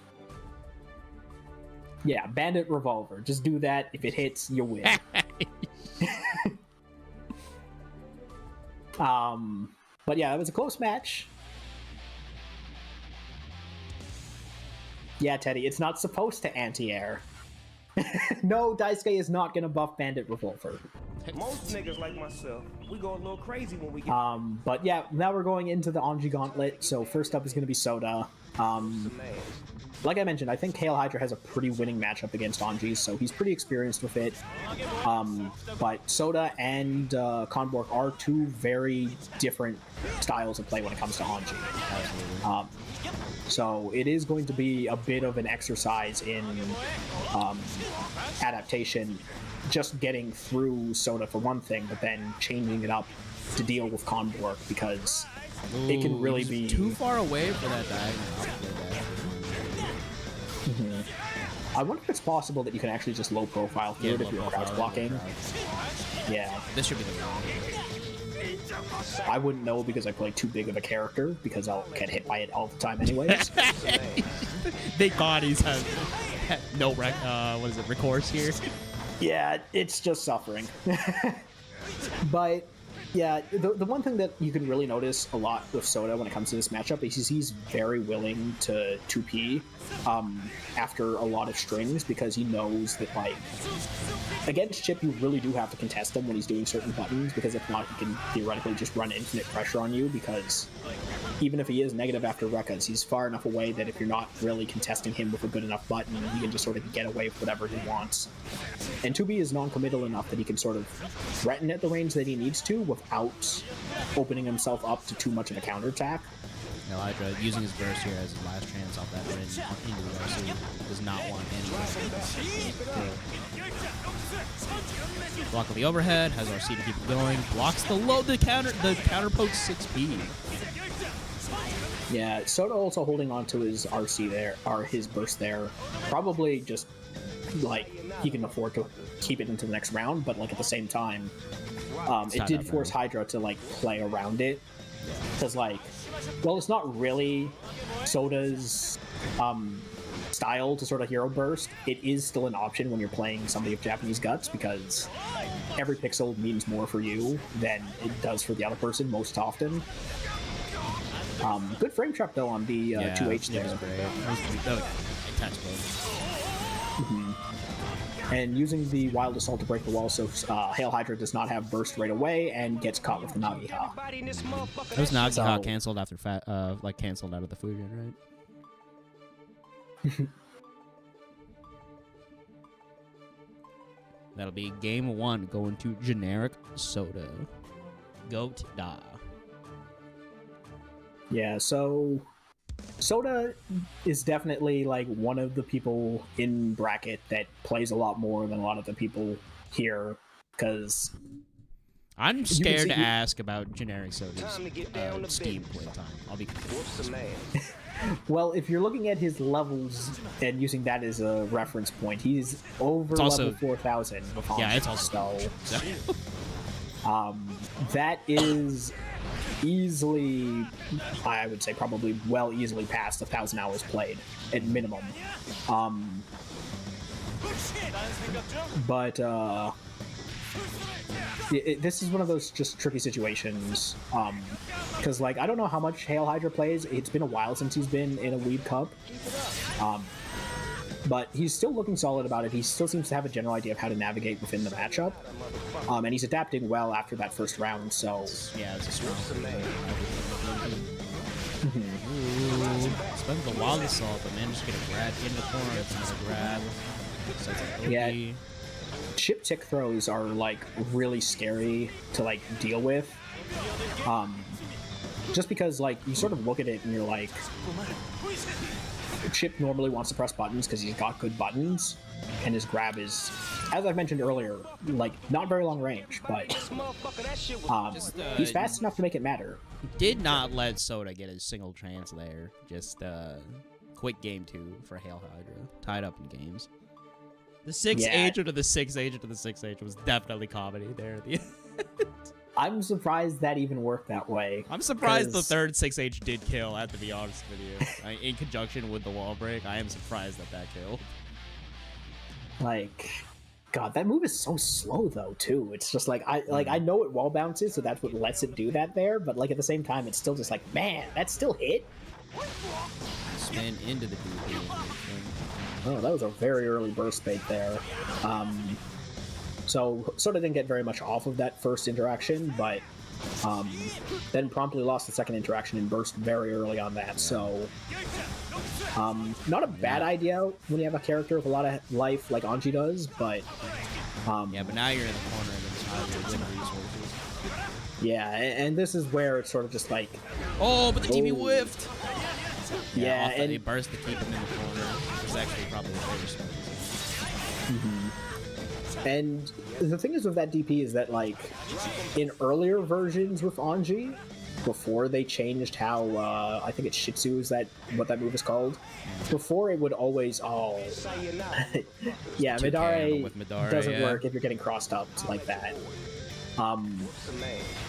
But yeah, they've changed Shitsu so that you can control approximately where you're going, so that can make it DP safe, because before it was just, oh, if you saw it on reaction, you could DP and you'd punish Anji if he wasn't, like, massively spaced out. But now he can actually, like, push himself slightly back out of range to make it DP safe. Got the directional entry. Yeah. So that's changed that, like, it really benefited a lot of Anji players, and that was, like, right at the time where Anji was sort of, like, going from, like, memed on as, like, bottom character to, like, oh, shit, this character might actually be, like, mid-tier to, like, high mid-tier now, which is where, like, I think the general consensus is for the character, but... Yeah, he's in a good spot. Yeah. A good solid spot. He got a lot of really good buffs. Yes. Like, Nagiha now, like, meterlessly being able to combo is like, oh my god, Jesus, this thing is going full screen and comboing. What is this? But yeah, Hydra though cleans that up. 2 games to Soda's 1, moving in on game 4 and potential end of Generic Soda's run out here in 3rd place. Generic Soda, why did J2K stuff by 6P? Fatcatteddy, because it does. Yeah, I have no idea. Like, I've given up on trying to 6P Chipp J2K because every time I've tried to do it, I've just eaten shit for it. So my go-to at this point is now is if I think they're going to do J2K, I just do, like, try to do it, like, jump back JP, punish it, because, like, it's got a pretty bad horizontal hurt box compared to its hitbox. Sort of out the gate swinging though with a combo. Uses Wild Assault to secure the combo. Just building all of these resources. A strong opener here for the Soda in this game 4. Yeah, HailHydra is sort of deciding. He's not Japanese. It doesn't fit. Honorary Japanese guts kicking in there. Just because you're a weird doesn't mean but the DP Soda not being invuln enough to save him from the Shitsu, but good catch on the WeebCup. So not the greatest punish off of it, but still at least is something. So gets in the corner. Yeah, like I said, Soda's really willing to press 2P on open gaps because he knows that, like, he gets 2P to do that. This is actually huge. It puts him a positive bonus. He's going to cause all these players. Yeah, Soda trying to keep that burst safe, but at a certain point it does stop being burst safe and it lets Chipp get out of there, but it did let him get a little bit more extra damage. By Soda. Yeah, it takes his turn back to the YRC, back it up into the corner. Yeah, gets the 50 meter burnt out. I don't know if HailHydra there is getting an actual punish or if Soda's just pushing out tags him in the Nago. air. No, Oh, not just quite. shy. But pretty good situation, That'll yeah. Sayonara, mother. Got to guess on the 50-50 there. And HailHydra on match point. What's the man? Drive him back. Keep it up. Once again, going into spin start, just getting Nagihad. Once again, that stuff comboing is just nightmare fuel. But spending all of his burst gauge to get the wall break, so Dumps the burst. this might be worth it though. This will deal a lot of damage off of this catch, so he's gonna essentially be able to reset pressure again. Doesn't get the hard knockdown, but still a pretty good situation overall. About that 50 meter, there it is. About that 50 burst, there it is. The 6P just knocks him away. Back to mid-screen. Yeah, and this is a really good situation for Soda because he only has to guess right once, but HailHydra on the other hand, has if he's command going to keep grab. guessing right like this, it's pretty much back in perfectly even at this point almost. He does have burst, blocks the... Oh, shit. Wait. Just spends Yeah. it. Does okay. Force back. Force one more interaction. And that'll do it. The air-to-air, getting Soda a game, tying it up 2-2. We're going to a game. And that was also like just Soda sort of just being like, yeah, I'm generating meter at this point. If I get 50 meter and we both don't have burst, it's really in my favor because now you've got to respect the fact that I've got that 50 meter. And it's just works completely in Soda's favor at that point because when he saw HailHydra do the air dash in, HailHydra's almost certainly going for a JS at that point. And that just means that he can get the free burst out, reset it back to neutral. But if HailHydra just held it and just air dashed in, he might have been able to just block the burst and then being able to get the punish off of it. So it was definitely like still a potential situation where Hydra could have guessed right and secured the round, but you don't get anywhere without taking some risks like that. So he was hoping, rather than give Soda a chance to just mash on pressure, he's just going to keep it up. Hydra putting the smother on Soda right now. Still has burst. Has him in the corner with a sizable life lead. Yeah, good Soda FD to just get trying distance. to do... Soda trying his best to find a natural hit. There we go. With the first Indari. Yeah, and it's largely due to the fact that, like, because Chipp just has so much better mobility, he can largely... Oh, he made the beta blade whiff, but it did not hit a button fast enough to punish him. And then, Spence burst. Yeah, HailHydra waiting until he saw the Ko, because once it's in Ko without meter, you can burst that safely. So, good decision on his part. But yeah, this is still one of those tricky situations where, like, this might actually be enough if HailHydra gets the wall break. 6H. He does a trunk, but not scaling that. I feel like he could have chosen maybe a better combo route, but I don't know enough about Chipp to say that for sure. But now potentially final round for Soda. Nope, just sticking out the leggies. I am too, Teddy. The fact that Soda was in danger very actively doing blocks is strange to me. Oh, well, I think that's actually also another change that was made, not recently, but I think maybe 2 patches ago again, where they made it so that any sort of fireball that could retreat had a much greater penalty for danger compared to before. Oh, that is an unfortunate drop. Dash to the other side for his side spin. Something else. And this is now a really dangerous situation because Chipp with 50 meter. Yeah, good burst there. Yeah, All right, good burst bait. Yeah. Because it's one of those situations that, like, after a Chipp spends 50 meter to... Oh, this could be... Yeah. Once it's in that situation, you're really just, like, scared to press anything in that situation. So that was a really good time for HailHydra to just sort of run up, grab, because Anji doesn't really have very good options against that other than just mashing 2P, but when you're at, like, death from next hit, you're really not willing to do it. Soda claiming on God that he teched that, though, so I'll believe you, Soda, but the game robbed you, so unfortunately, HailHydra is going to be taking it 3-2. That'll be generic Soda out in third for tonight. Bronze medal. Good showing, but HailHydra really sort of keeping it down. keeping control of the general neutral when it does happen, because that is really where Chipp shines. Just controlling neutral and making you frustrated and making you want to press buttons.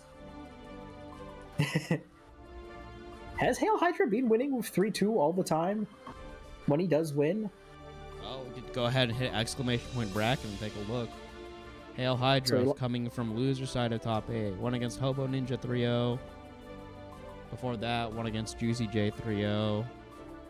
But against Fatcatteddy was 3-2. Against this match was 3-2. We'll see what Conbork can do. Conbork, he lost to Conbork 3-2, then beat HoboNinja, then beat Teddy 3-2, then beat Soda 3-2. So yeah, there's a lot of 3-2s right now with HailHydra. Y'all motherfuckers with these game 5s, bro. WeebCup could have been over by now. Y'all could have been asleep. But no. Trin could have been practicing his ninja rotation. I could have been practicing my ninja rotation right now, dog. Yeah. But yeah, HailHydra is arguably like, he's been playing a lot of games now, so it's a question of whether this means he's going to be like in the groove or if he's going to be like reaching the end of his rope and sort of burning out. Because it can be pretty exhausting having to play like a really yeah, like let's not forget style. Like real world factors. It's late. But your hands are tired. That, like, you've been playing a lot of matches in tournament. Like, yeah, it's also like the difference between like top tier characters are like really good, but like a lot of them suffer from the problem of not necessarily being good tournament characters because you have to just constantly be dedicating more energy to it. And Chipp is one of those characters that's like, there's a lot that can go wrong if you start messing things up. There's a very low margin for error. Yeah, so like even though Chipp is like consistently being considered like pretty good as a character, his actual tournament results have often been like pretty lackluster just because of the fact that like it is so volatile when you start messing up. It is a really like hard tournament character to play. So this is probably going to factor a lot into this right now because HailHydra not only has to like win another game by 3, but then he has to win it again. So saw the situation with, I don't know why I put Fatcatteddy. Teddy's got the Anji now, secret hidden boss. I'm gonna say this is the second time against an Anji that HailHydra has with beta play that the Anji hasn't been able to hit a button. To be fair, I feel like it's fast. Like, yeah, there's a lot of those DPs that are like, oh, not blocking the cross up. So that's pretty quick round. But yeah, a lot of those like when they changed the DPs to make it so that like only the slash versions of them were truly invulnerable on reversal. I feel like a lot of people sort of started realizing like, wait a second, some of these DPs are actually pretty hard to punish if you're not like aware and spaced for it to like do it. But yeah, Conbork not starting off really well here, really on the back foot. He already lost his burst and still hasn't really managed to really take a turn. So yeah, this is definitely one of these like Death by 1,000 Cuts episodes. HailHydra is most helpful steadily. Okay, but hold on. It's a close 5S. Oh shit! Oh, good break. Yeah, that was a really delayed close slash to call out the backdash, but unfortunately it doesn't really matter. HailHydra takes that round, so it could just be Conbork needs a bit of time to warm up versus HailHydra, who's already been pretty warmed up right now, so Soda posting the general Anji meme of post this spin to help whoever the Anji player is win. You can see it there, chat. There you go. Even though historically, every time this has been posted, I swear it's like it's 80% time that the Anji player loses afterwards. HailHydra does have 5 more sets to win. He wants to take this grand final. He is coming in from the other side. Yeah, so Conbork can really. Ooh, there we go. That's what I'm looking for. Ambitious, to say the least. That was a very weird DP there, because I could just be misremembering, but I think Conbork had did Nagiha there, so normally after Nagiha, most Anji players are just going to block because you're -7 after it. So that DP is not 7 frames. So it wasn't going to hit No, it's on like counter 9 hit. frames or something, right? Yeah, like 9 or 10 frames, something like that. So it was not going to hit if Conbork just blocked, and even if it did hit off of block, it's like, okay, well, you didn't have meter to make it safe, so it would have still been a punish no matter what. But it's just one of those like weird. It could be just under the assumption that like I might as well throw it out. What will happen? See what he does. But surprisingly, it turned around pretty well for HailHydra in the second round. So it's now once again tied up. Yeah, Conbork throwing out random code there. It was a little odd there, but oh yeah, that's a really tricky situation for Anji to be in because -7 that close to Chipp. Chipp can do so many things there. But HailHydra just chose to run up grab, which is probably not what Conbork was expecting. He was probably just holding back, hoping to potentially block if HailHydra was late on a button. But yeah, this is still really close because, like, even though HailHydra has like 50 meter, he shouldn't get a kill off this, even if with wall break. So it's still like 1 touch from death for both characters at this point. Oh, but the dust after the BRC, this should be... No, wait. This will kill. Yeah, that time I saw that and I'm like, no, that's too thin. There ain't no way Japanese Guts is gonna save him from that. I didn't think the wall break was gonna do enough damage, I'll be completely honest. That'll be 2 games for Hydra to Conbork right now. Yeah, so HailHydra's doing really fast right now on the loser side.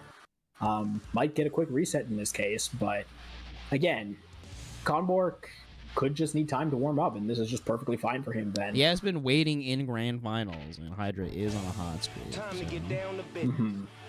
What's the man?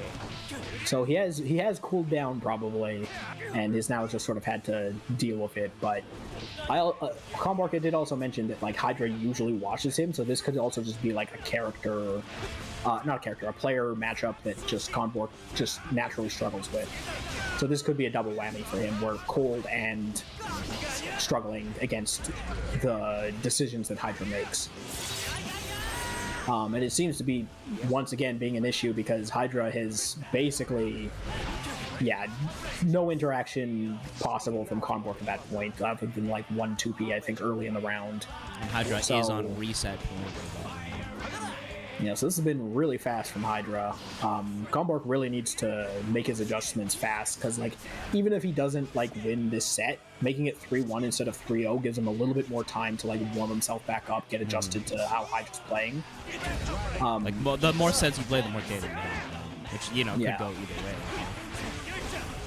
Plus, it also gives more time for Hydra to sort of start wearing himself out potentially, because like I mentioned, Chipp being a bit of a difficult tournament character because of the fact that he has to play really heavy on decision making and quick decision making at that too. That's why the salt here to break the wall. So just Oki BRC, he blocks the flame time, doesn't block the diagonal one, and this will kill. That's yeah, so quick reset.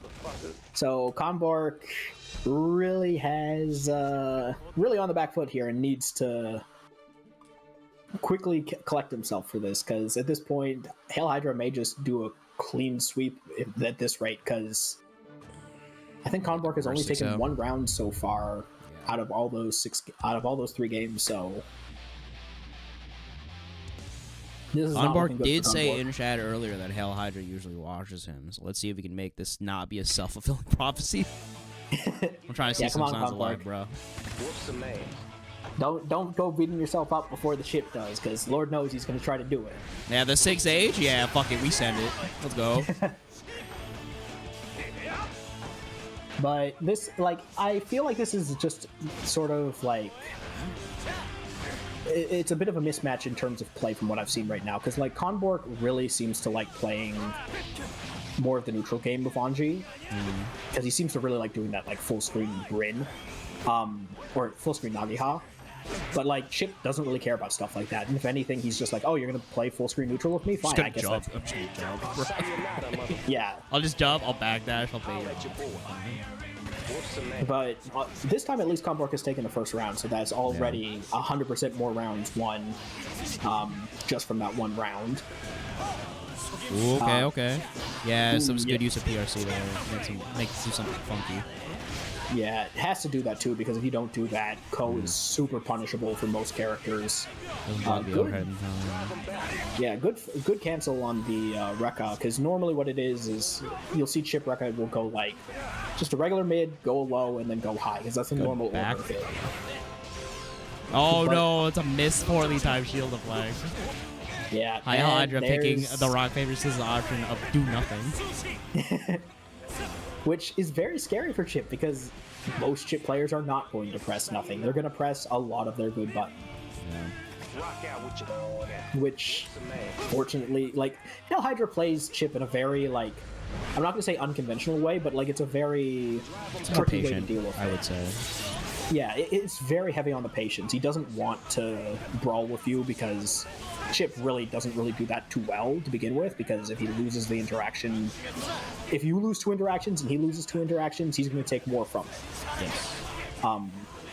So he's fine with sort 6P of like, on the approach. Yeah, that was a really good 6P, and it's one of those things that, like, I feel like a lot of Chipp's error buttons. A battle of wills. Conbork takes it. That was a good 6P. Oh, catches him meaty with the good first bait, and Conbork on the board, still with the lead in the set after this reset with this game 1. Yeah, taking it back, starting to show the adaptations. I think it is sort of there's a little bit of a change. I don't know if it's necessarily like me just sort of looking too far into it, but Conbork is sort of playing a little bit more. Like, since he's doing the sort of backup, he's not sort of letting Chipp sort of like take his turn for free. Then at that point, he is starting to react a lot more to HailHydra's approaches. He's getting those 6Ps. He's getting just more off of Hydra's approaches. But Hydra seems to have done something different here to get that early open, but mistimed to 6H Oki, so sort of had to end this pressure there. Okay, 6P, put him in the corner. Yeah, and that was a good 6P decision, because it's not like that auto-corrects. He realized that Hydra was going to try to do the cross-up, so he did the 6P preemptively in the other direction. But good PRC out of the Alpha Blade to. I think you could see Soda was backing up as soon as HailHydra took his eyes to keep him in that game. The use of that. Back throw incident. Oh, into the butterfly?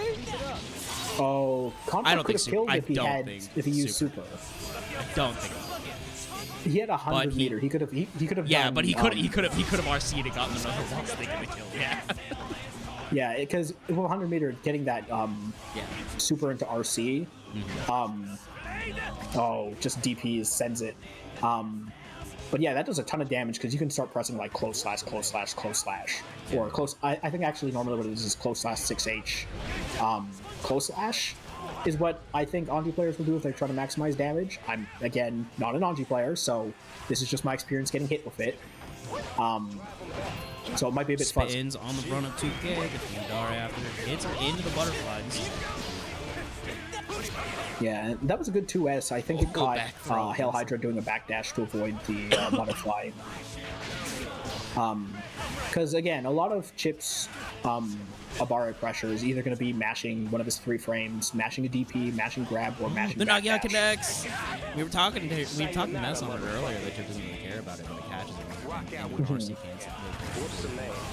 Yeah, and that was just sort of due to the fact that, like, HailHydra, I think he's tried to approach from the air a few times now, a bit too many times, and got caught with 6P, and now he's sort of, like, wary of it. And now he's stuck in the blender again. Huge position. Huge. Yes, very huge. Yeah. Oh, no! Yeah, that was an instant burst. He wasn't even going to give Conbork a chance to try to bait that out, so... Because at that point, it's either you just guess right on it, or you just instantly take the hit. So he's just like, you know what? He's either baiting it or he's not, but ultimately it doesn't matter. Conbork takes that again, so now it might just be another... It's looking like another possible reverse 3-0. If you guys take this to game 5, I'm going to punch someone. Conbork, close out, please.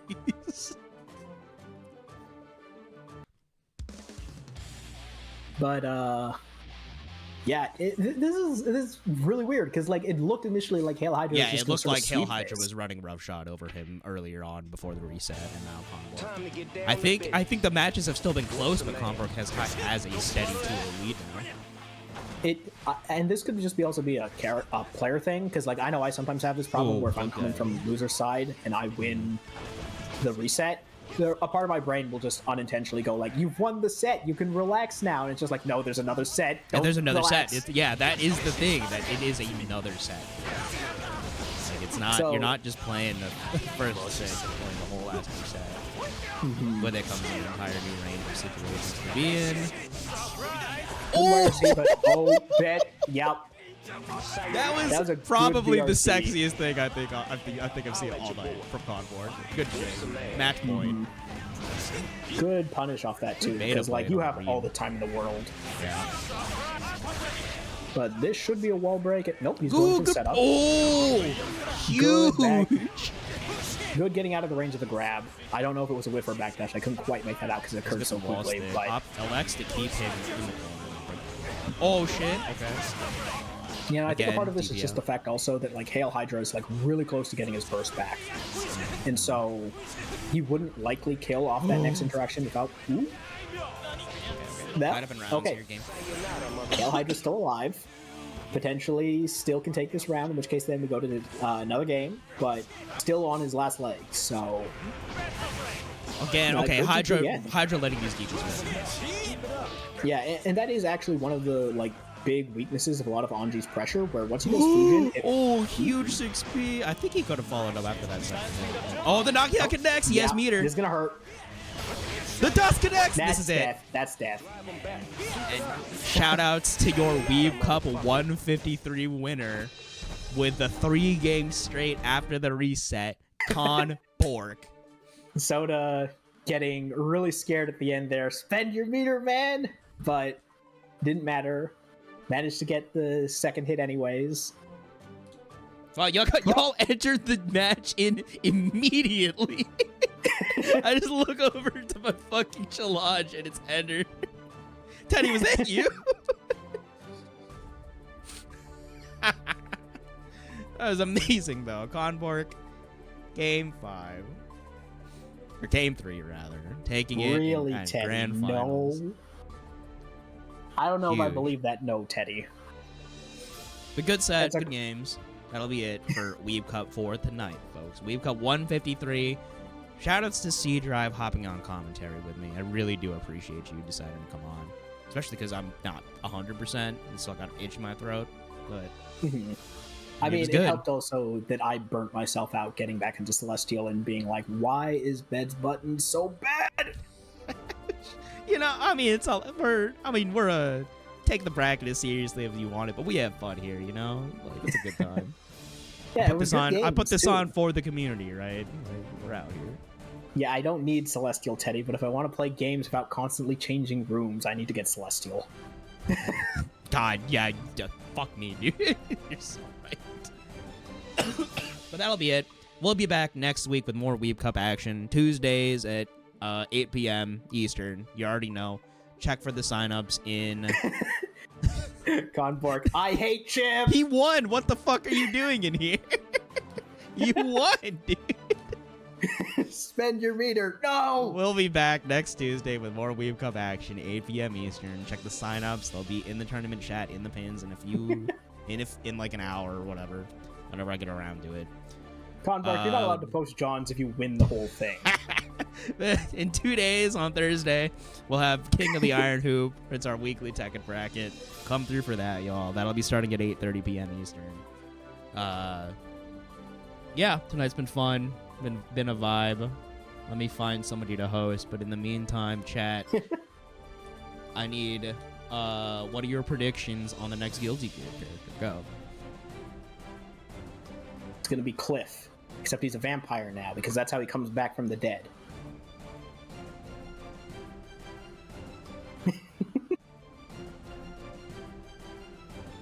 Yeah, Teddy, you know you want Cliff. Cliff is a funny character. I know you didn't enjoy playing him. He's got that big sword. He's like Gold Lewis in that regard. Just big weapons, swinging it, no concern, kills you in one hit. Everyone loves characters like that. Okay, true. Pile Bunker is fun, though. Okay, I'm trying to see who is new streaming Strive.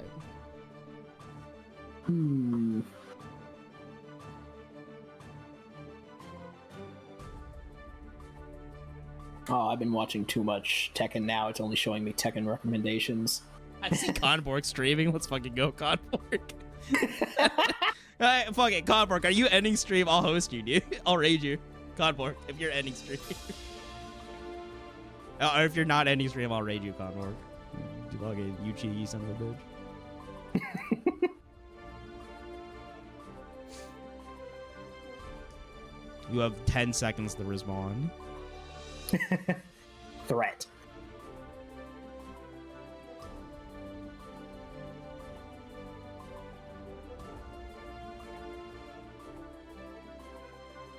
Alright, fuck it. I'm gonna throw it over to Pat the Flip. He's playing Exer. Don't talk about Strive in his chat.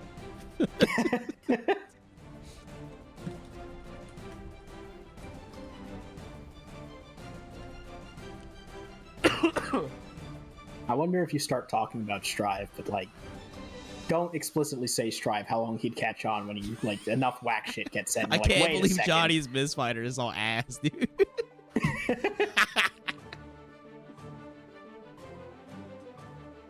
All right, HoboNinja. I'll see you on the mic next week if you're available. Looks like the raid is ready. I'll see you guys later. Be good. Be